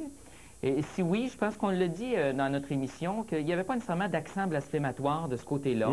Par contre, je pense qu'on a confessé, vous me pardonnerez le mot, que ça pouvait prêter à une véritable pauvreté de langage et d'expression lorsque trop utilisée. La langue française, elle demande un effort pour être maniée, mais elle nous permet de dire ce qu'on pense et ce qu'on ressent de manière magnifique. Monsieur Poisson, merci. Monsieur l'abbé, Monsieur Léger, merci. Monsieur Hardy à Trois-Rivières, je vous remercie également. Monsieur Poirier, mes côtés aussi. Je vous dirai à tous qu'on a fait une maudine de bonne émission. On s'en va en pause. On revient avec la conclusion. Le boss, peut-être un courriel aussi.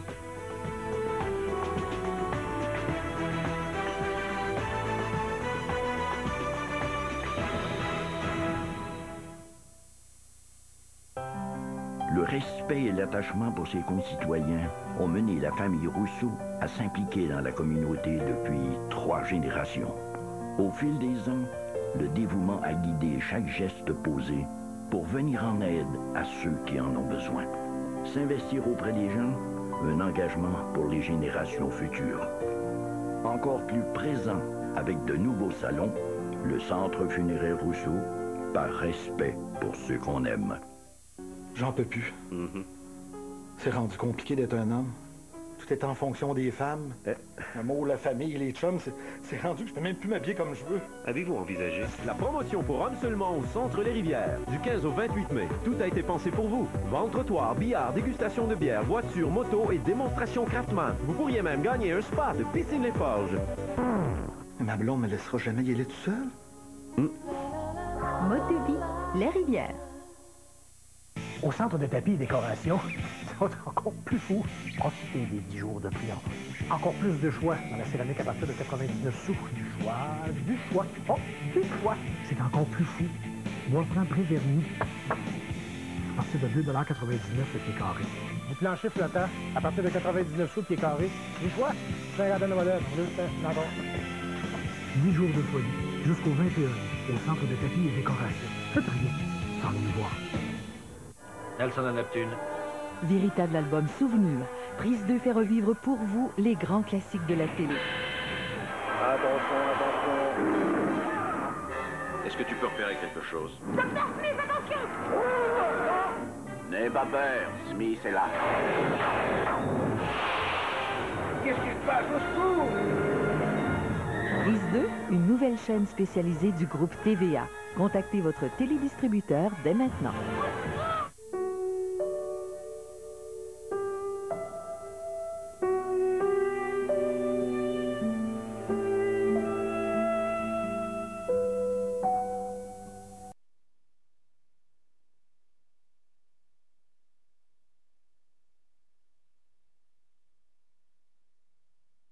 Mais ça diminue les sacres à la maison.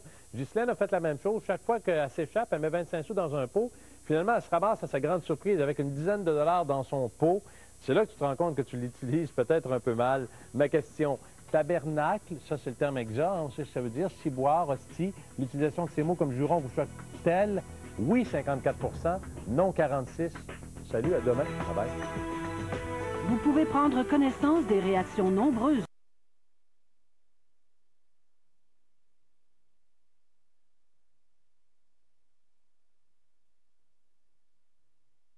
fait ici aujourd'hui, on met des gens en valeur. On aime ça faire le portrait des gens qui font la Mauricie.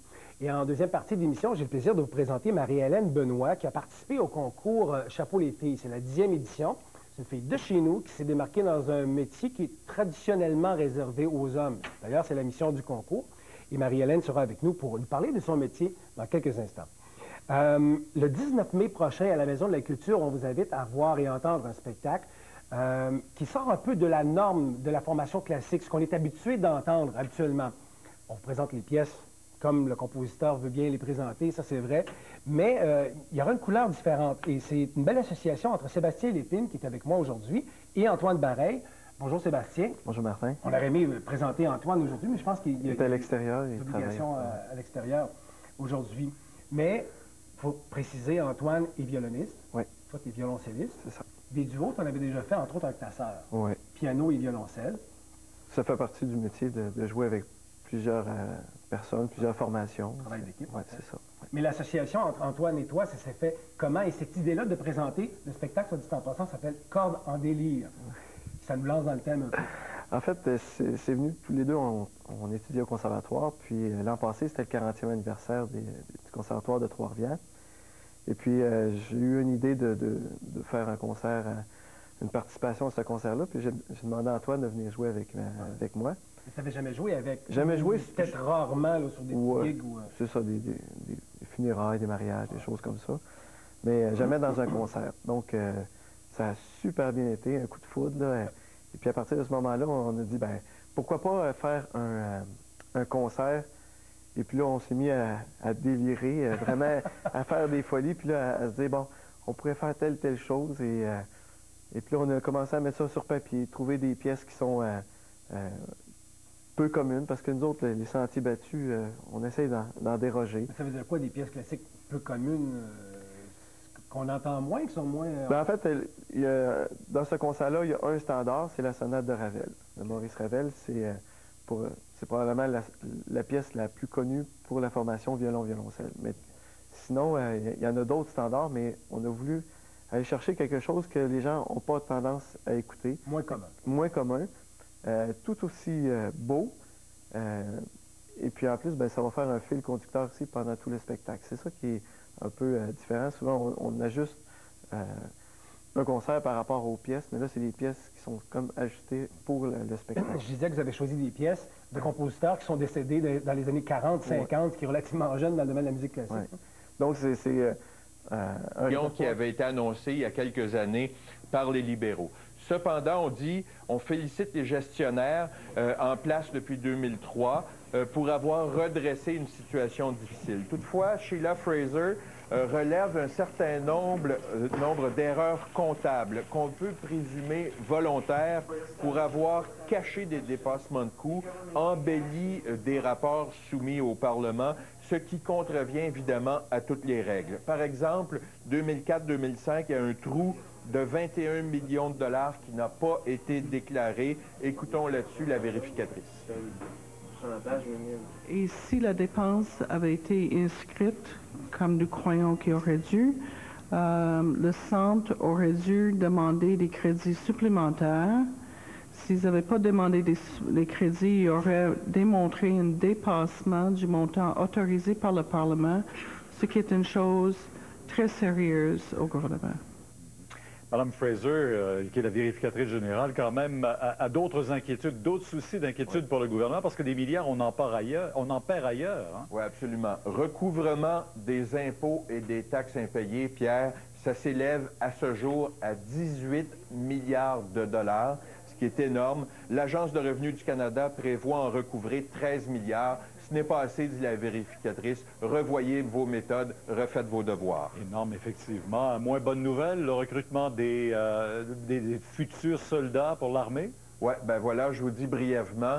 L'armée, depuis 2002, a engagé 20 000 soldats, mais en a perdu, départ volontaire, départ à la retraite, 19 300. Profit net, 700 soldats de plus depuis 2002. Si le gouvernement veut aller plus loin, la Défense devra voir tout son processus d'embauche de nouvelles recrues. On comprend quand des troupes disent qu'elles sont à bout de souffle. Hein? Voilà. Merci. Au revoir. Au revoir. On a l'impression que les corps policiers travaillent ensemble et vous savez, la semaine dernière, ils ont démantelé un important réseau d'importateurs de cocaïne. Les corps policiers, ce matin, ont arrêté ceux qui, pense-t-on, écoulaient la drogue importée. C'est la phase 2 de cette opération Fusion. Et Jean-François, il y a une quarantaine d'arrestations, surtout dans la grande région de Montréal, notamment chez les Hells, qu'on pensait disparus. Oui, exactement, qui sont toujours très actifs. En fait, parmi les 39 arrestations, on note 2 membres des Hells Angels et 6 membres du Syndicate. Le Syndicate est moins connu, c'est un gang de rue qui peut être considéré comme étant à la solde des Hells Angels. On parle d'hommes de main des Hells Angels qui s'occupaient du trafic de cocaïne, entre autres, dans le centre-ville de Montréal. Donc, vous le disiez, plus de 200 policiers ce matin qui ont participé à cette phase 2 de l'opération Fusion. La semaine dernière, c'était les importateurs de cocaïne. Ce matin, c'était les distributeurs de cocaïne, surtout de distribution dans la région de Montréal et également dans la région de la Naudière. Donc, on a frappé sur la rive nord, également sur la rive sud, à Montréal même. Et vous allez le voir un petit peu plus loin, même au local des Hells Angels à Trois-Rivières, où on a effectué, comme vous le voyez présentement, une perquisition, la première depuis 2 ans. Donc, 39 arrestations, une trentaine de perquisitions également. On a mené une perquisition, entre autres, chez une entreprise de remorquage dont les biens auraient été acquis à l'aide des fruits de la criminalité. Donc, les remorqueuses ont été saisies lors de cette opération-là. Je laisse tout de suite entendre un porte-parole de la Sûreté du Québec qui va nous parler finalement du bilan de cette phase 1 et de cette phase 2 de l'opération Fusion. L'opération Fusion est d'ailleurs la démonstration d'un réseau de trafiquants de drogue de la Colombie jusque dans les rues de Montréal à travers un groupe d'importateurs de l'organisation des Hells Angels, mais également des Syndicates qui distribuaient, eux, de façon massive, la drogue dans les rues de Montréal. Les policiers, Jean-François, n'ont pas saisi que de la drogue. Beaucoup de biens, ça devient une habitude au cours des dernières années, mais entre autres chez le propriétaire de cette entreprise de remorquage dont je viens de vous parler, vous allez voir les images, à son domicile de Repentigny. Écoutez, on a bloqué la résidence et on a saisi, appartenant à ce propriétaire d'entreprise de remorquage ou à des prête-noms, 12 véhicules de toutes sortes, dont cette BMW, des motos, des véhicules récréatifs et également 4 bateaux. Donc, il y en a pour plus d'1 million de dollars simplement à cet endroit-là ou pour ce propriétaire-là. En tout, Pierre, il faut mentionner que Revenu Québec pense aller récupérer 9 millions de dollars en taxes impayées découlant de cette opération. Ça, c'est ceux qui écoulent la drogue. Oui, exactement. Il me semble qu'il devrait y avoir un message pour ceux qui consomment la drogue. Regardez ceux qui en profitent vraiment aussi. Oui, c'est ça. On voit les profits que ça génère. Oui, oui, oui, absolument. Il y en a qui sont prêts à voler pour font la grosse vie, la drogue. mais parfois ça arrête assez abruptement. Oui, on le voit aujourd'hui. Ouais. Merci. Au revoir. On sait comment le régime de l'assurance maladie au Québec est serré. Hein, les finances, on en cherche toujours de l'argent par toutes les façons. Et qui aurait cru qu'un jour, le père du régime lui-même militerait en faveur d'un ticket modérateur sur un tarif minimal pour un malade qui a recours au système de santé. Robert, 35 ans après son implantation, sa création, Claude Castonguay vient dire en fait qu'on n'a plus les moyens d'un système complètement gratuit. Oui, vous avez raison. Vous vous rappelez peut-être, Pierre, donc la Castonguette, cette fameuse carte d'assurance maladie. À l'époque, M. Castonguay, justement, était contre l'imposition de frais modérateurs pour la santé, mais il dit qu'à l'époque, justement, nos gouvernements avaient des marges de manœuvre. Les coûts des médicaments et les coûts de la santé en général n'étaient pas aussi élevés. Alors, il propose un ticket modérateur, des frais de 25 $ par visite chez le médecin, ce qui apporterait 800 millions de dollars dans les coffres de l'État. Ça oxygénerait, bien sûr, le réseau de la santé. Somme toute, quand même, il dit que ça permettrait aussi d'éliminer la surconsommation. Il n'a pas été capable de prouver cette surconsommation, mais il pense qu'il y en a.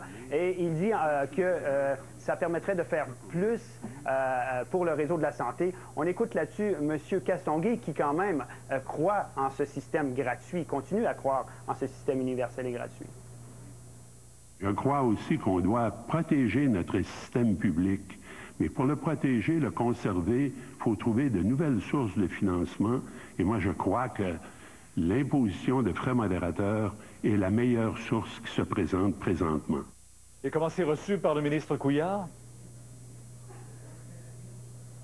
Robert? Bon, alors, Robert, comment c'est reçu par le ministre? Oui, comment c'est reçu par le ministre Couillard? Il y a des réserves du côté du ministre, Pierre, c'est clair. Il a salué l'apport de M. Castonguay à ce débat, mais il lui a rappelé une réalité incontournable. On écoute Philippe Couillard. Sur la question de la proposition de M. Castonguay, la loi canadienne sur la santé, actuellement, a une prohibition explicite des tickets modérateurs. Alors, c'est pas demain que ça va se faire, même si on voulait le faire, mais on a au moins le temps d'en discuter, de regarder quelles seraient les implications. Peut-être en terminant, Pierre, l'opposition craint les effets pervers d'un ticket modérateur. Les plus pauvres hésiteraient peut-être à aller se faire soigner. Là. Vous aurez peut-être l'occasion de poser la question à M. Claude Castonguay lui-même. Vous allez le recevoir, je pense, en entrevue. Dans une dizaine de minutes, il sera là. Ben oui, est-ce que ce sera un ticket de l'exclusion? On posera la question. À plus tard, merci. Il y a un homme qui a péri ce matin dans l'incendie de sa maison à Roxton Falls, c'est près d'Actonville, en Montérégie. Son frère qui cohabitait avec lui est légèrement blessé. Jean-François Desbiens qui est là-bas. Jean-François, on ne comprend pas encore très bien ce qui s'est passé. Hein? Non, Pierre. Écoutez, vers 5h15 ce matin, l'incendie s'est déclaré dans le garage adjacent à cette résidence durant Sainte-Geneviève à Roxton Falls. Les flammes se sont rapidement propagées à l'intérieur de la maison. Une maison habitée donc par deux hommes, deux frères, François et Daniel Maranger. Daniel est le seul des deux à avoir survécu. Son frère, eh bien, lui a été prisonnier des flammes au sous-sol dans un corridor menant à une porte extérieure. Je vous invite à écouter tout d'abord une des voisines qui a été les voisins qui ont été les premiers arrivés sur les lieux pour prêter secours à Daniel Maranger. Il était vis-à-vis de chez nous, ici. Pourquoi il s'est rendu jusqu'à là? Je sais pas. OK. Fait que là, mon mari a demandé si François était dans la maison. Il dit oui. Mais il avait appelé la police avant l'ambulance, tout ça, là.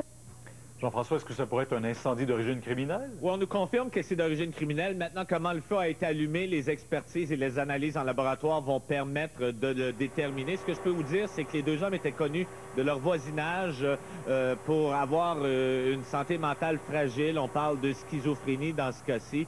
Ils avaient des comportements bizarres et très erratiques, comme va nous le témoigner ce voisin. Bien, il avait mis le feu dans l'herbe en arrière, dans le champ.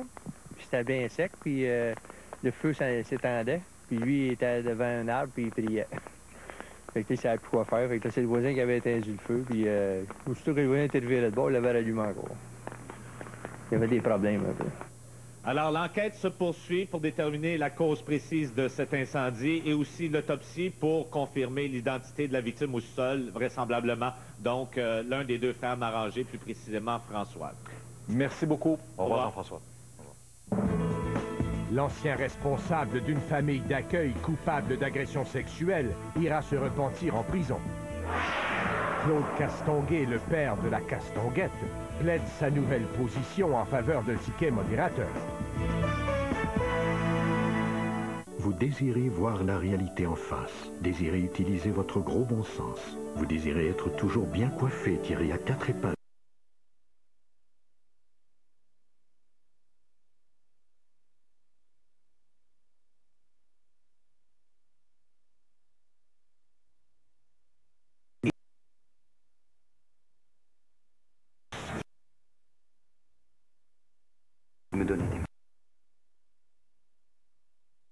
Le maire promet du même souffle de fournir aux citoyens une eau de grande qualité. Faites-vous des efforts pour économiser l'eau potable? C'est la question que nous vous posons sur notre site Internet. Et je vous rappelle que la police a mené une frappe au repère des Hells Angels de Trois-Rivières tôt ce matin. Le détail à 18h.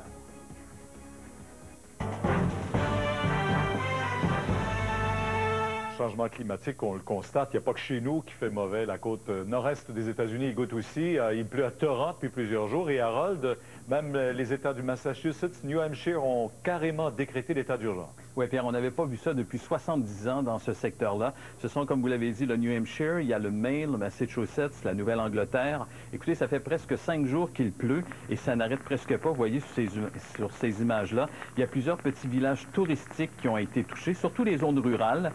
On nous dit également qu'en Nouvelle-Angleterre, on a évacué 1000 personnes et un peu partout, donc, les résidences sont inondées. Il y a 50 cm d'eau sur le plancher de certaines maisons. Et le gouverneur du Massachusetts, évidemment, du New Hampshire, ont décrété l'état d'urgence. On nous dit également que la garde nationale va être remplie en renfort. Et en attendant, bien, les gens tentent de faire ce qu'ils peuvent. Ils sont littéralement coupés du reste du monde au moment où on se parle. Et dans le New Hampshire, il y a plus de 600 routes qui ont été endommagées ou détruites. Et est-ce qu'on voit du changement d'horizon? Bien, ce qu'on nous dit du côté des conditions météorologiques, on dit que les lacs et les rivières, le niveau d'eau a diminué quelque peu, mais on craint le pire parce qu'il pourrait pleuvoir encore pendant des heures, voire des jours. Alors, évidemment, la situation est très, très préoccupante dans ces 4 États américains. Bien, merci, Harold. À plus tard, Pierre.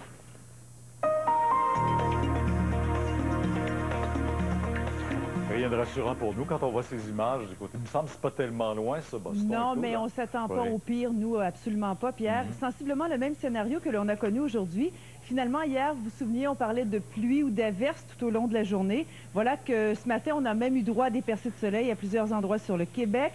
En après-midi et en fin de journée, c'est là que se développent les averses. Alors demain, ce sera la même chose. Donc, beaucoup plus calme au cours de la matinée jusqu'à l'heure du dîner ou en tout cas jusqu'à vers 14 heures.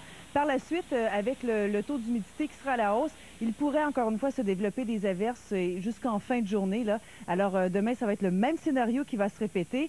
Et il ne faut pas s'en faire, il n'y a pas beaucoup de changements puisque le système ne se déplace que très lentement. Je vous en reparle dans quelques instants. Merci. Il y a le verdict qui est tombé pour l'ex-agent de sécurité du métro de Montréal qui recrutait des filles pour travailler dans des clubs de danseuses. Vous le voyez, c'est Alain Jean-Pierre. Il a été trouvé coupable de proxénétisme. Il avait convaincu des filles en difficulté de danser dans des clubs de Montréal et de Toronto et surtout de lui confier leurs revenus. Chacune pouvait lui rapporter jusqu'à 2000 $ par semaine et de son côté, il leur fournissait un logement, un cellulaire et de faux espoirs. Puisqu'Alain Jean-Pierre, qui est toujours en liberté, maintenant doit attendre sa sentence, qui sera prononcée le 7 novembre prochain. Il y a un homme de la Rive-Sud de Québec qui a reçu sa sentence aujourd'hui pour avoir agressé des jeunes filles qu'il gardait en famille d'accueil. Francis Gagné a été condamné à 4 ans de pénitencier. Il avait déjà reconnu sa culpabilité. De 2002 à 2005, il a agressé sexuellement 3 jeunes filles qui vivaient sous son toit en famille d'accueil. Dans un moment, la face cachée du dur métier de pompier.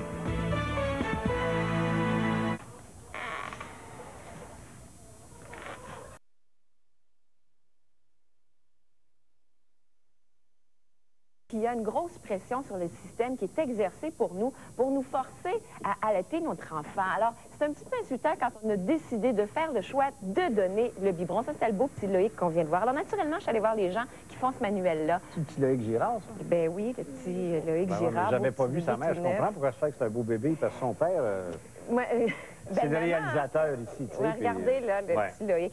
Alors, moi, je suis allée voir à l'Institut, justement, national de santé publique du Québec, où on réalise ce volume-là pour savoir pourquoi est-ce qu'on a enlevé quelques pages sur le biberon et pourquoi cette valorisation de l'allaitement. Alors, Mme Turcotte me répond et on peut écouter la maman de Loïc. Et là, il y a eu une révision vraiment importante au niveau de toute la section sur l'alimentation. Et on a effectivement revu le fait de présenter ça en 2 sections différentes, l'alimentation avec l'allaitement et puis celle avec le biberon dans lequel on met souvent du lait artificiel. Parce que, bon, d'abord, ce qu'il faut dire, c'est que les taux d'allaitement au Québec ont beaucoup augmenté.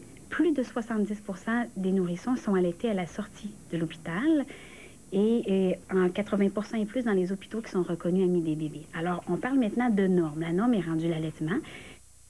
Mais il ne faut pas se sentir coupable. Il ne faut pas se sentir coupable si on n'allaite pas sur vos biberons. Ben non, c'est la norme. Mais écoutez, dans le volume 2006, c'est un peu, on nous fait un petit peu sentir le lait maternel est le meilleur. Vous ne retrouverez jamais les autres substances dans les laits préparés. Alors, ça fait une pression indue. On peut écouter la maman. Quelqu'un qui décide de nourrir son enfant au biberon avec des préparations de lait maternisé, c'est un choix. C'est une décision qui doit être respectée d'abord par l'entourage, par le personnel et aussi par les institutions.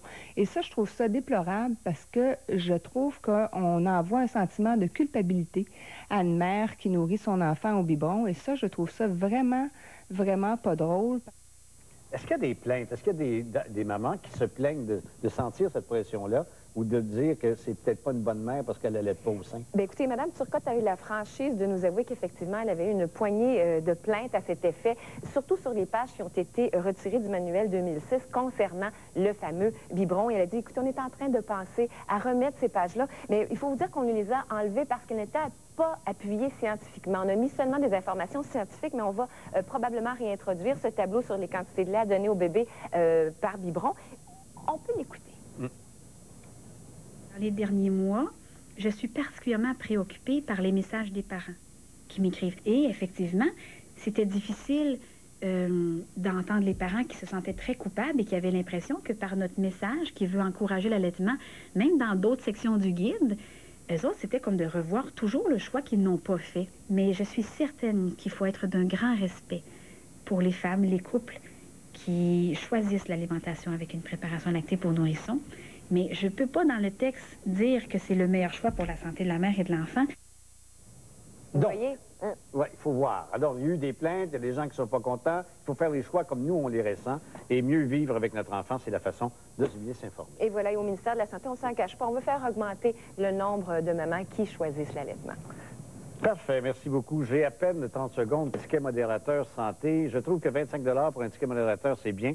Toutes les personnes qui vont à la clinique pour un banal rhume vont peut-être y penser 2 fois. Je crois que ça va désengorger les cliniques. Je suis favorable au ticket modérateur. Cependant, c'est encore la classe des travailleurs qui va écoper de la facture. Nous allons payer pour ces services. Les personnes bénéficiant de l'aide sociale, eux, vont certainement s'en sortir. Et c'est peut-être eux qui engorgent. Ça, il ne faut pas commencer à faire ces catégories-là. C'est pas de santé, c'est le cas de dire. Non, non, non, combien pensez-vous que ça va coûter pour administrer cet argent? Ce qu'il faut, c'est bien gérer l'argent actuel. Pensons aux 68 millions d'études pour le choix de notre nouveau CHUM. Oui, c'est fait. Ça, c'est à quoi à rendre malade. 68 millions d'études pour savoir où planter le CHUM. On va s'arrêter pour une courte pause. On va revenir avec notre ami d'Ottawa qui va nous parler de Sheila Fraser, du contrôle des armes. C'est Richard Cléroux que l'on retrouve au retour de la pause. Écoutez, 946 millions de dollars et on a omis d'informer correctement les gouvernements. Bonne nouvelle, la baisse de 1 % de la TPS est déjà en vigueur chez Formule Pontiac.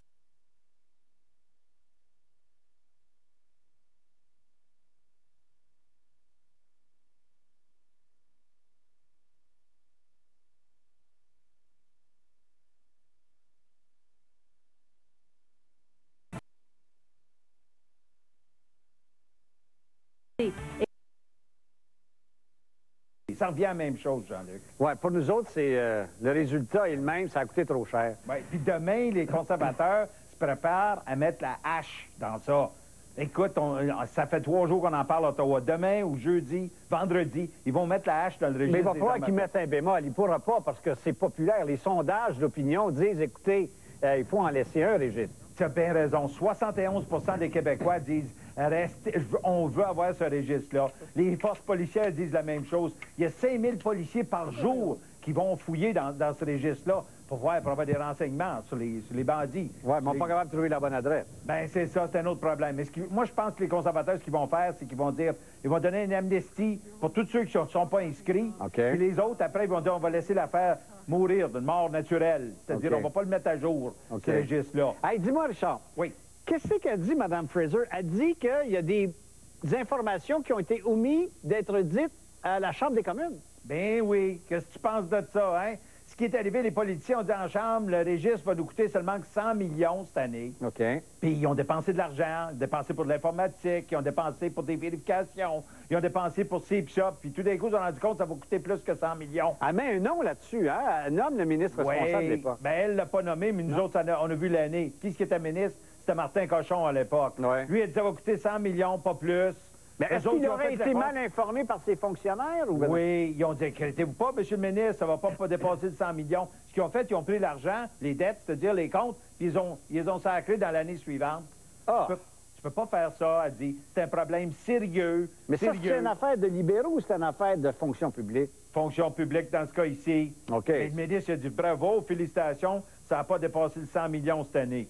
OK. Comment on dit, inquiétez-vous pas, monsieur le ministre. Elle explique pas comment ça se fait que ça a coûté ce prix-là. C'est-tu l'informatique, c'est-tu l'incompétence? Elle ne dit pas, ça. Non, mais ils sont pris 2 fois. On le voit dans son rapport. Il y a des policiers qui ont dit, on va avoir de la sécurité, on va pas permettre aux hackers de rentrer dans ça. Okay. Il y en a d'autres qui ont dit, écoute, c'est pas le bon, il n'y a pas assez d'accès. Il y avait d'autres forces policières qui ont dit, c'est pas que la GRC qui va s'occuper de ça. Nous autres et tout, on va avoir accès. Ça fait que quand ils ont tout écouté tout le monde, ils se tenaient à se reprendre, puis des retards, puis toute première chose, tu sais, ouf, 946 millions. La facture a monté. La prochaine fois qu'on se reparle cette semaine, je veux parler de l'Afghanistan aussi, parce que j'ai trouvé Harper très habile d'envoyer le débat, puis forcer les libéraux à se présenter là-dessus.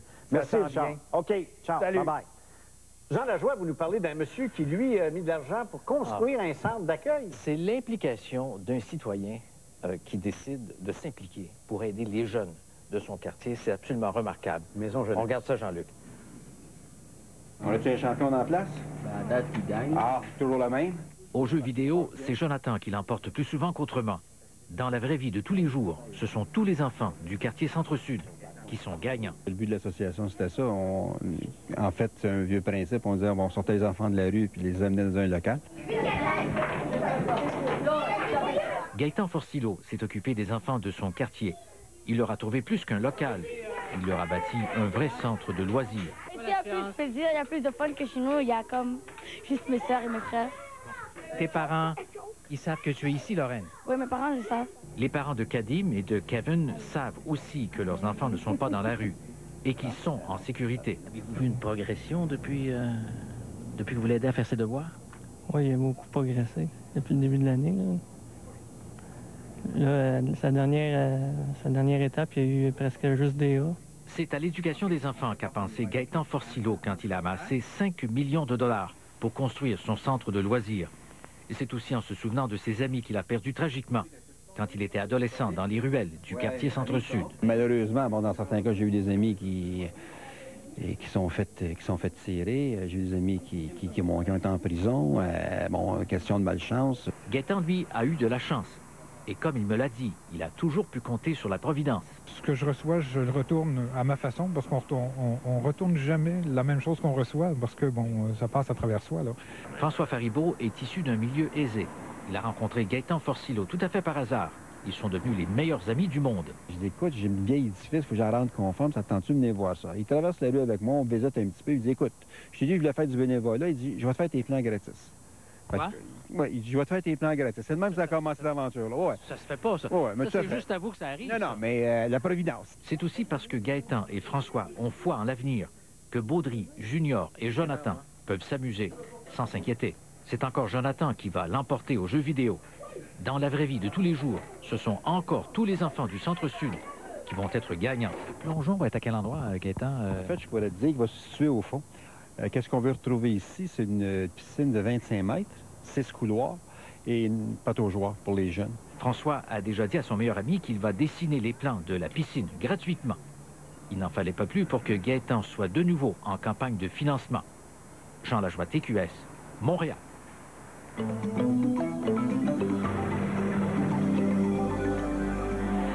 On attend pratiquement le même scénario à peu près partout pour la journée de demain, c'est-à-dire un début de journée assez calme, mais là, les précipitations vont se mettre de la partie en fin de matinée et ça va se poursuivre comme ça sous forme d'averses tout au long de la journée. Côté température, on attend des averses un petit peu plus fraîches que les valeurs normales de saison, même un peu plus fraîches qu'aujourd'hui. Aujourd'hui, on a connu autour de 17 et 19. Demain, ça va varier entre 14 et 16. Donc voilà, si on regarde, là, c'est des averses sur tout le secteur demain. On a même des risques d'orage en après-midi pour l'Outaouais et pour les averses qui vont débuter en après-midi en Abitibi. Ça va varier demain entre 13 et 19 degrés. Plus au centre, c'est des averses partout, sauf pour Chibougamau, où on a droit à des percées de soleil quand même, et ça varie entre 12 et 22. Et plus à l'est, c'est des averses également. Et plus au nord, il fait plus beau, on a plus de soleil, avec des passages nuageux. En direct de Trois-Rivières, le grand journal se poursuit avec François Saint-Onge. Bon début de soirée, mesdames, messieurs. Les policiers de l'escouade régionale mixte ont de nouveau frappé dans la région aujourd'hui. Sylvain Bourassa, cette fois-ci, c'est le local des Hells à Trois-Rivières qui a été l'objet d'une perquisition. Oui, exactement. Les policiers ont investi les lieux vers 6h10 ce matin. Comme il n'y avait personne à l'intérieur du bunker du boulevard Saint-Jean, les policiers ont tout simplement défoncé la barrière. Aucune arrestation n'a été effectuée, mais les policiers auraient mis la main sur des documents et des objets qui appartiennent aux Hells Angels. Même les drapeaux à l'effigie des Hells ont été saisis par les policiers. Cette perquisition, donc, porte à croire que les Hells Angels de Trois-Rivières avaient peut-être une part très active dans ce réseau d'importation et de trafic de cocaïne au Québec qui avait été démantelé en partie la semaine dernière. Encore aujourd'hui, 220 policiers ont mené 32 perquisitions à travers la province. Au total, il y a 39 personnes qui ont été arrêtées. Je vous invite à entendre Carole Arbelot de la police de Trois-Rivières. Ça fait suite à la deuxième phase de l'opération Fusion qui a commencé la semaine dernière. Le groupe d'intervention de la Sûreté du Québec est arrivé ce matin pour entrer et sécuriser la place, pour permettre aux enquêteurs par la suite de pouvoir perquisitionner. C'est arrivé ce matin vers les 6h10. Qu'est-ce que vous cherchez exactement? Nous cherchons des éléments de preuve afin de produire par la suite à la cour. Bon, d'autre part, là, il y a Roger Bellemare qui, lui, a été arrêté la semaine dernière. On pensait bien qu'il pourrait reprendre sa liberté aujourd'hui. Ça n'a pas été le cas, là. Non, il devra attendre encore un peu. L'avocat, je vous le rappelle, Roger Bellemare, a été arrêté jeudi dernier dans le cadre de la première phase de l'opération Fusion.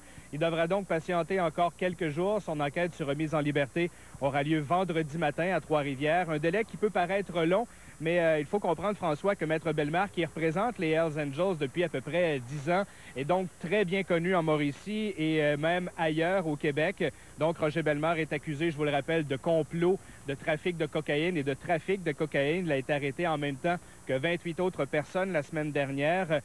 Comme Maître Bellemare, donc, est bien connu, il a fallu multiplier aujourd'hui les téléphones pour tenter de trouver un juge qui peut entendre la cause. Je vous invite à entendre son avocat. Il faut trouver un juge qui ne connaît pas Maître Bellemare. Et donc, c'est pas des juges de Trois-Rivières, de toute évidence. Maître Bellemare pratique depuis plusieurs années à Trois-Rivières en droit criminel. Donc, évidemment, il faut aller à l'extérieur de la ville. Et même là, à l'extérieur de la ville, il y a quand même de nombreux juges qui le connaissent.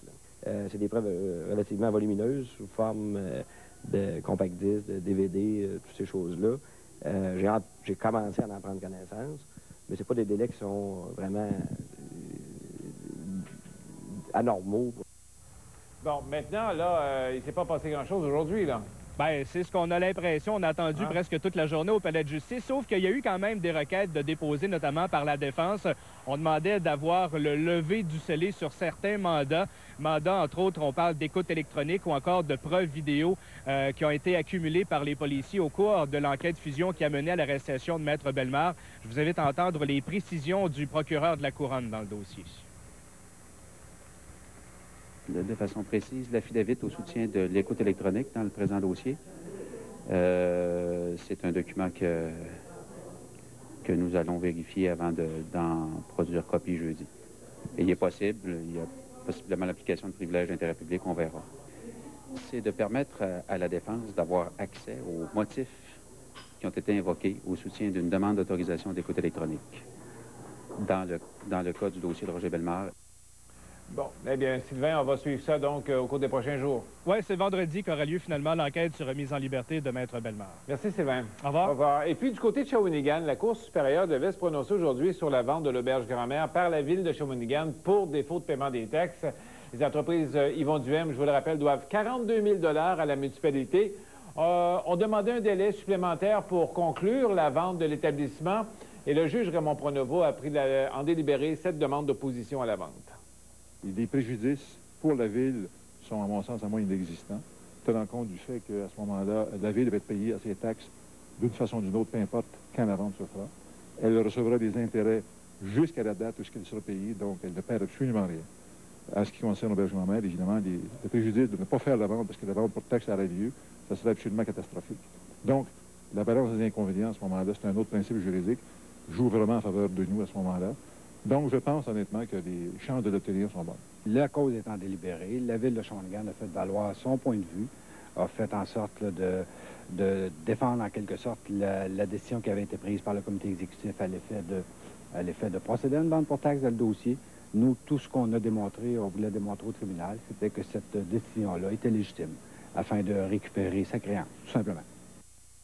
On a souligné aujourd'hui le premier anniversaire de la clinique médicale Saint-Paulin. D'un côté, les citoyens de la municipalité ont maintenant, ça c'est la bonne nouvelle, ont maintenant accès à un médecin de famille.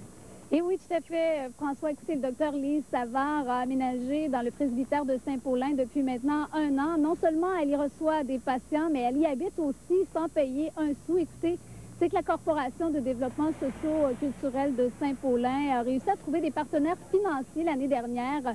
Des gens qui se sont engagés à verser près de 30 000 $ par année, ce sur 5 ans, pour payer le loyer, l'électricité, les rénovations aussi pour le presbytère. Tout ça parce qu'on n'avait pas de médecin à Saint-Paulin, donc il fallait trouver une solution. Et aujourd'hui, il y a plus de 2170 personnes qui sont inscrites à la clinique. L'objectif était de 2400. Ces gens-là doivent payer pour obtenir des soins de santé. Et on tente de trouver un autre médecin en ce moment pour soulager un peu la tâche du docteur Savard. Mais en attendant, il y a des professionnels de la santé qui se sont installés, aussi qui se sont joints à l'équipe, dont une infirmière. Et on peut là-dessus peut-être entendre Mme Savard ainsi que le président de la Corporation de développement socioculturel. La pression qu'on a sur les épaules parfois parce que les gens veulent être vus, puis idéalement la journée même ou dans la semaine, c'est pas toujours possible. Mais là, on a organisé justement là, dans le courant de l'année, en se rodant tranquillement, 2 périodes de 100 rendez-vous avec l'infirmière, le lundi après-midi puis le mercredi après-midi. Ça permet là, comme de libérer l'horaire. C'est sûr qu'il y en a d'autres qui disent bien là, il faut payer. Mais il faut payer, oui, mais si on ne paiera pas pour avoir un médecin prof, on ne l'aura pas. Il faudrait se déplacer quand même. Fait que là, ben, on ne peut pas avoir le beurre et l'argent du beurre.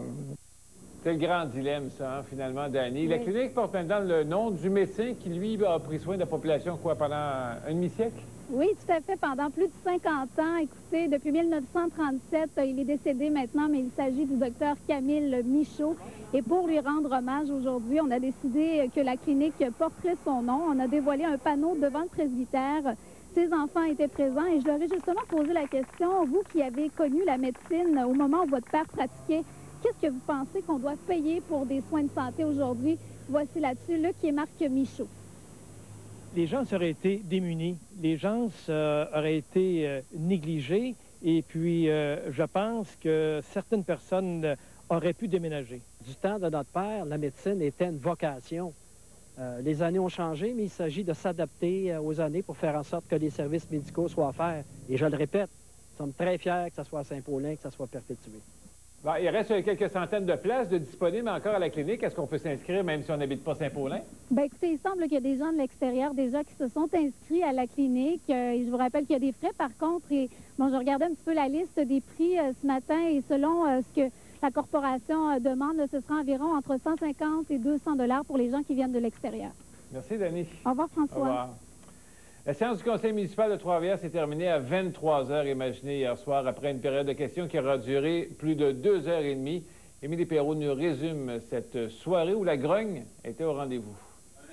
Dans le coin droit, les opposants au projet domiciliaire du Boisé des Plateaux. Dans le coin gauche, les résidents du secteur des Forges qui réclament une meilleure couverture d'incendie. Et quand les deux groupes s'unissent, la soirée promet d'être longue pour le maire Lévesque. Il n'y aura jamais de facile en politique, vous savez, c'est pas facile, on doit prendre des décisions.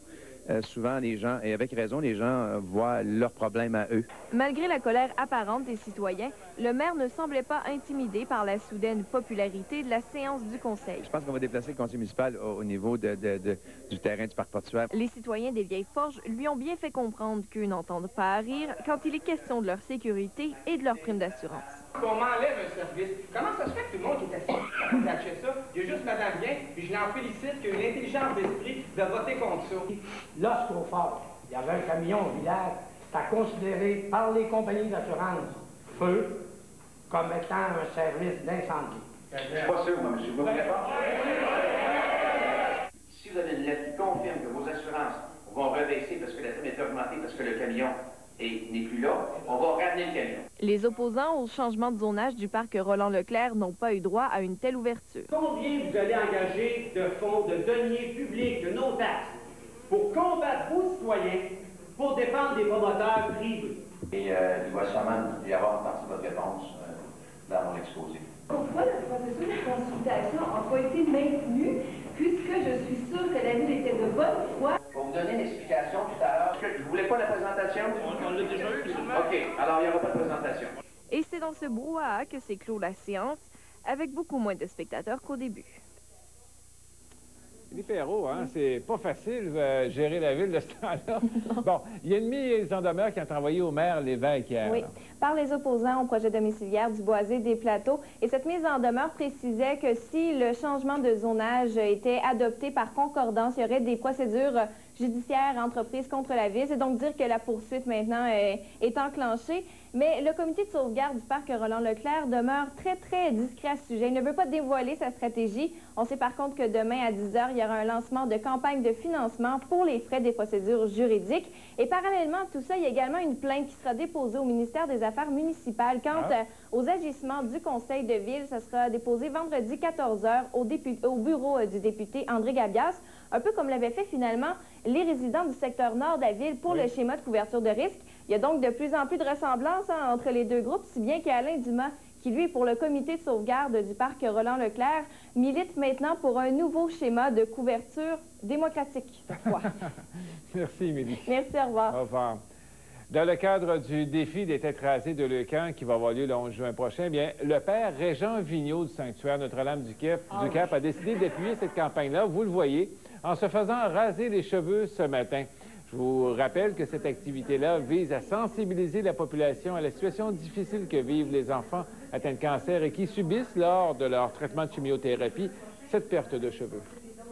Devant la souffrance des enfants qui ont le cancer, qui ont la leucémie, pour moi, ça vient me chercher, ça vient me toucher. Je me dis, si je peux poser un geste qui va leur venir en aide pour ramasser des fonds, ben, je suis prêt à le faire, même si ce geste-là fait en sorte que, au niveau de mon apparence, là, je fais un petit accro, là, ben, je me dis, pour moi, je le fais parce que j'aime les enfants. Sur la scène culturelle au cours des prochains jours, jeudi et vendredi cette semaine, 20h, Stéphane Rousseau est à la salle Jean-Antonio Thompson de Trois-Rivières. Il sera succédé sur cette même scène samedi 20h par le très beau spectacle de Jean-Pierre Ferland. Emploi Québec, en collaboration avec TQS, vous présente l'offre d'emploi du jour. Une entreprise de Louisville recherche un technicien ou une technicienne comptable. Il s'agit d'un poste permanent à temps plein de jour. Le salaire est à discuter. On demande un diplôme d'études professionnelles ou un diplôme d'études collégiales en comptabilité et 3 années d'expérience. Pour de plus amples renseignements, consultez le service de placement d'Emploi Québec au www.emploiquebec.net. La météo, une présentation de Sécurité Plus. On nous prévoit des averses pour s'asseoir et cette nuit avec 12 degrés pour demain mercredi. Des averses, ça sera nuageux. 60 de probabilité d'averses. 15 degrés mercredi. Copier-coller pour jeudi et vendredi, ou à peu près. Je vous souhaite de passer une excellente soirée à notre antenne. Le Grand Journal se poursuit après la pause.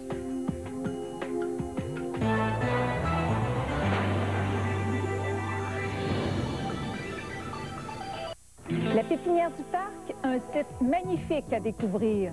Cet été, embellissez vos plates-bandes grâce aux conseillers experts de la Pépinière du Parc. Pépinière du Parc, 1320 chemin Saint-Joseph, Saint-Mathieu-du-Parc. Pour nous visiter, suivez les pancartes bleues. Saturne Trois-Rivières vous fait vraiment des offres exceptionnelles. La Ion 2006, la Coupée ou la Berline, 222 $ par mois. Zéro comptant, zéro dépôt de sécurité, transport et préparation inclus. Pas de mauvaise surprise. Sans oublier les panneaux polymères, résistants au choc et à la corrosion, ou la vue, à seulement 340 $ par mois. Et en plus, on vous donne jusqu'à 500 $ d'essence. Pour les véhicules d'occasion, consultez le www.saturne-de-Trois-Rivières.com. Saturne de Trois-Rivières.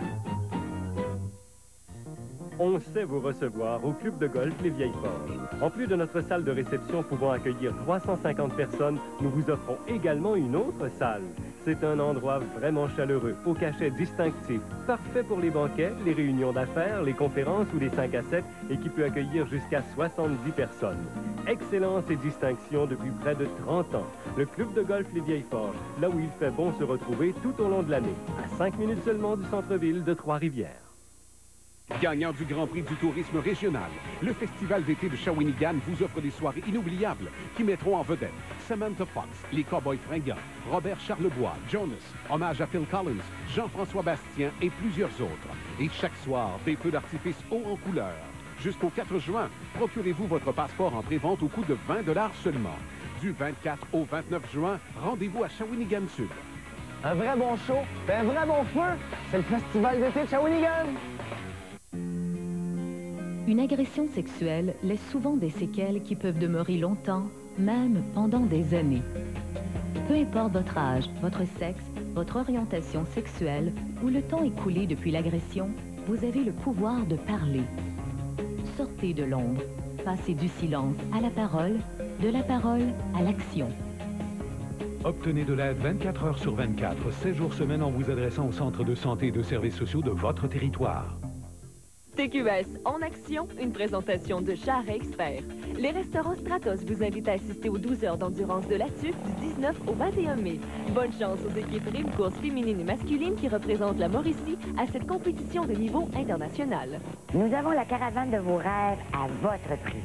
Voyagez à peu de frais et soyez chez vous partout avec cette superbe Lakota 2006 totalement gel coat. Venez rencontrer nos conseillers. Le champion du VR, rue du Parc, voisin de l'autoroute 40. Commencez votre saison horticole à Saint-Mathieu-du-Parc, à la Pépinière du Parc où vous trouverez compétences, choix, qualité et savoir-faire. Pépinière du Parc, c'est facile à trouver. Suivez les pancartes bleues. La Pépinière du Parc, un site magnifique à découvrir. L'été est arrivé. C'est la saison du pollen, mais aussi celle des abeilles. Je ne me rappelle pas la dernière fois où une abeille a provoqué la mort. Est-ce que la victime est allée dans un autre pays récemment? On a tous déjà vu des essaims d'abeilles, ça ne veut pas dire qu'elles vont attaquer. Ce sont des abeilles tueuses africaines. Elles sont imprévisibles et dangereuses. Cet été, prenez garde aux abeilles. Ce soir, 20h à TQS. Vous êtes témoin d'un événement. Vous avez une nouvelle à nous communiquer. Voici comment nous joindre. À Montréal, le 514-790-1999. Ailleurs au Québec, le 1-888-818-9999. Sur notre site Internet, www.tqs.ca. Tu sais, quand t'arrives l'été, le beau temps, puis tu vois des petits oiseaux, tu penses à ça. Puis elle elle dit, oui, mais le moustiquaire, il faut réparer le moustiquaire. Ben, en fait, il faut le réparer maintenant, avant que les moustiques arrivent.